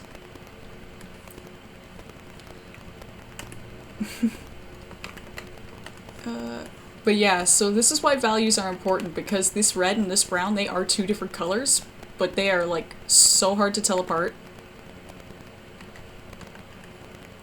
And this is why some people who I think are personally crazy draw things in grayscale first and then put colors.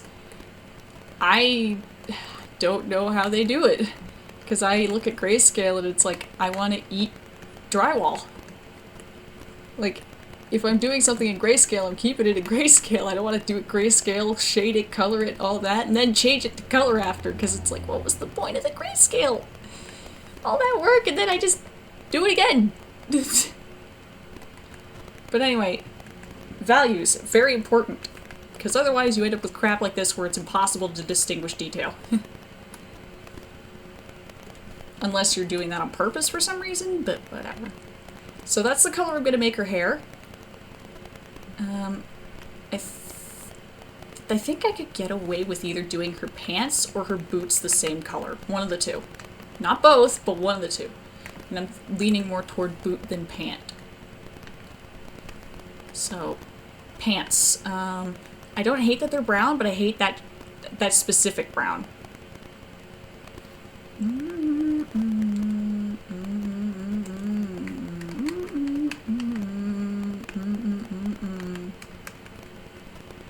Okay, so I'm thinking the move is to take the brown we had for the hair and tweak it. So I'm thinking that we make it lighter.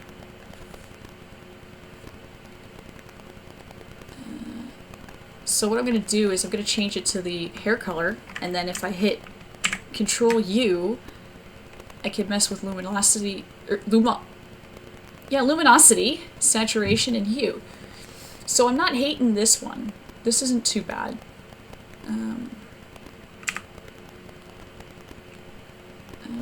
No, I think 25 was good. I think it's the saturation that needs to be fixed. So if I desaturate them, it's no good. But if I saturate them more, that's actually worse, so...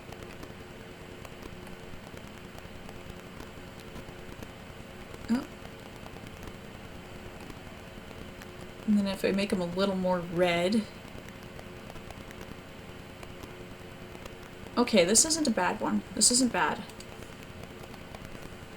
This is terrible. I need to fix this, because, like, 30, 65, 35, because I don't like when it's 34 or 33. That's illegal numbers. It has to be a multiple of 5 or 10. Alright, so I'm thinking that if I do the shirt dark, I'll have to do the vest bright, but if I do the vest dark, I could choose the shirt bright. I don't know. The main thing is I have to change the color of the jacket, because the color of the jacket will inform what I can do for the color of the shirt and the vest. So, the jacket cannot be this specific red, because I hate it. But if I do it this red...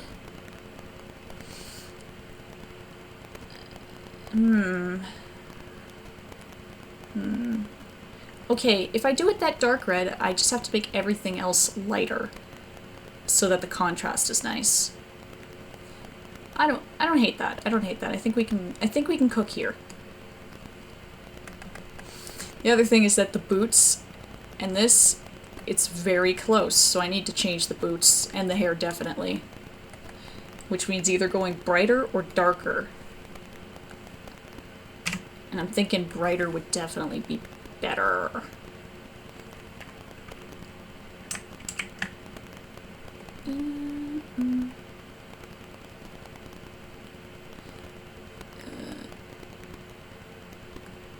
Okay, this isn't terrible. What is this? Well, that needs to be fixed.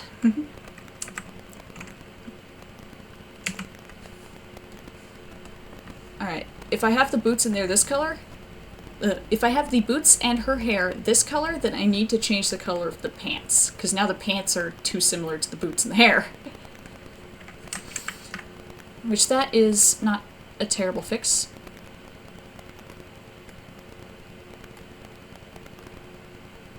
Ooh, let's not make it more yellow, because the yellow looks bad.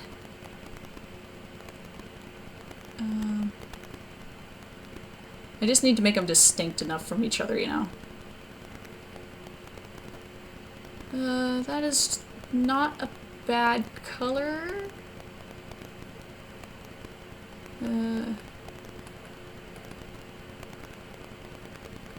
Okay, I think that's good for the pants color, actually. It's not terrible.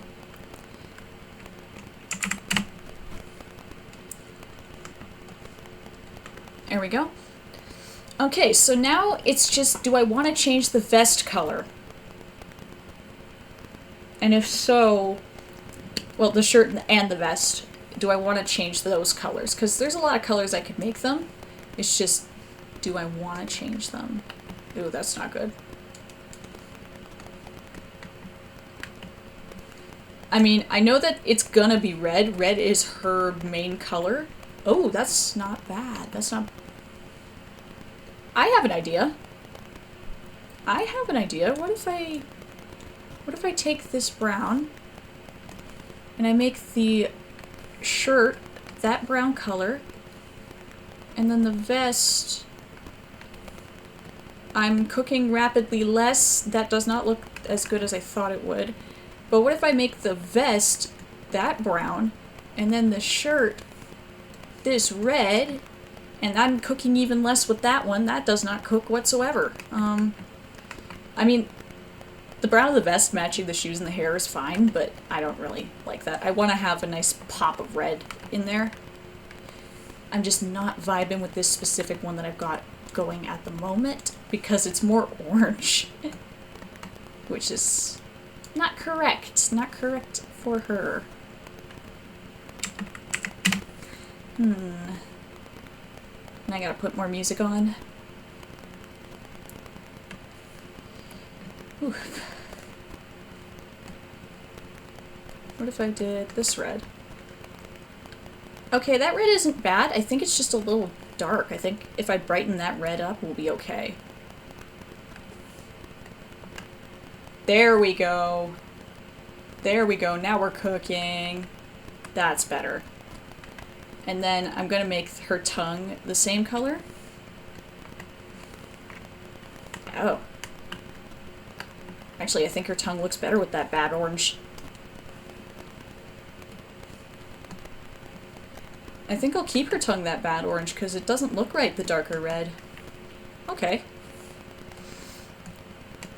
And then I can make this gap that darker red.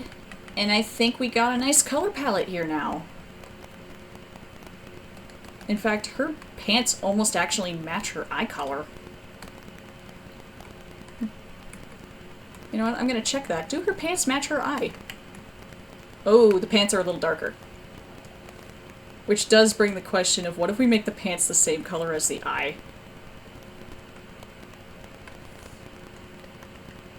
Too bright. Way too bright. Terrible. But if we make the eye the same color as the pants... Okay, that doesn't change too much. That's not terrible.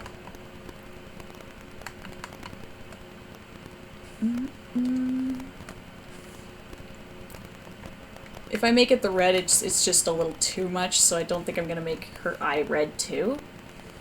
I think that's just overdoing it a bit. Good life. I'm elegantly wasted.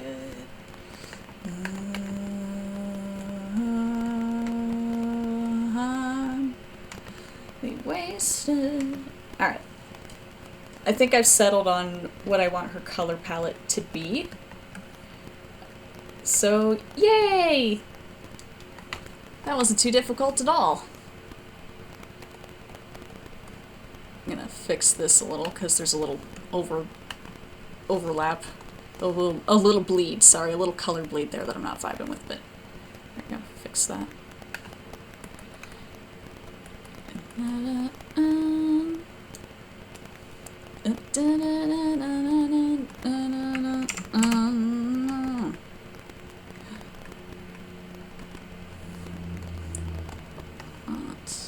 A good life. So. Oop, that's not the color I was trying to change. Oopsies! Trying to fix there. There we go. I think that's a really nice palette for her. It's a nice little outfit too. So, what I can do from here is I can actually flatten all the color now since I've settled on it. What I want to do with it, I mean. So I can just flatten this all down. And that's our flat color layer. So what I can do from here is I can copy this layer, and then I can paste it above this layer, and then filter, blur, Gaussian blur, and blur that out to like 40%. And what I can do is set it to overlay on the lines, and now the lines are colored. So you can see that it's nice and dynamic too, because right around the hair it's the darker brown, but then right around the whatevs, it's whatevs. I did screw this up though. Normally I do filter, correction, adjust line width, and then crank that way the hell up, but it doesn't really matter too much with how we colored it. So filter, blur, Gaussian blur, 40. And then just set that to overlay. Sometimes I do multiply, but multiply is usually kind of overkill. But what I do sometimes, if it's too dark with the lines, I'll add glow, and then just adjust it from there. Ooh, my goodness, this is... How did I do that? I don't even know how I did that. Oops. Now I gotta fix this. Anyway, as I was saying, sometimes what I'll do instead of overlay is I'll do add glow and then pop a couple multiply layers over top of it, but it doesn't really look that good in this situation. I think we can get away with just using the overlay. And then like maybe we can raise it just a little with the add glow. I don't think we really need to, because the only thing it's really lightening is the lines on her face, but it's making them more red, which I don't really want. Or do I? Or do I? What if I turn this to 15? Okay, that looks nice. So from this point, it's just shading, like the last time. Oh god, last time was something. I'm gonna save real quick here, because this is the exact moment something could go wrong. That when things go wrong, they go wrong right about now. Oop, and drop my pen. Oy, oy, oy. But, yeah, so now it's just doing the shading. And y'all know how insane I went last time with the shading. Because on this one, I was doing messy shading. I wasn't even doing my nice cell shading like I do on most other things. Because like if I open something else that I've done that nice cell shading on, if I have literally anything, where is my stuff? Where is my stuff? Where's my cell shading art? ... question mark. ... question mark? Why is it gone? Oh, here we go. So here's an example where I did my more cell shading, so you can see like there's the hard lines of the shading still underneath, but it's got all of the blurred ones and soft crap, like how I did on this one. It's just this one also has the hard lines. And I don't remember if I... Oh no, I did do some... Okay, I did cell shade this. Never mind, I'm just talking insane. But anyway. Yeah, so from this point forward, all that's left to do with her is to shade her. And I'm afraid. I'm afraid of shading. Well, I'm not afraid of shading, but I'm just not looking forward to shading her after all the shading from last time. But that's what we got so far. Big stretch again. I'm just realizing I never hit record, so I'm gonna have to download this stream and it's gonna have none of the music. Which, I mean, ugh, yeah, I'm gonna have to download the stream and it's gonna have none of the music. That's gonna be annoying. But, anyway, I'm gonna call it for tonight. I'm tired. You're probably tired. But there we go. So that's been today's art stream. Next stream's gonna be Fields of Mystria.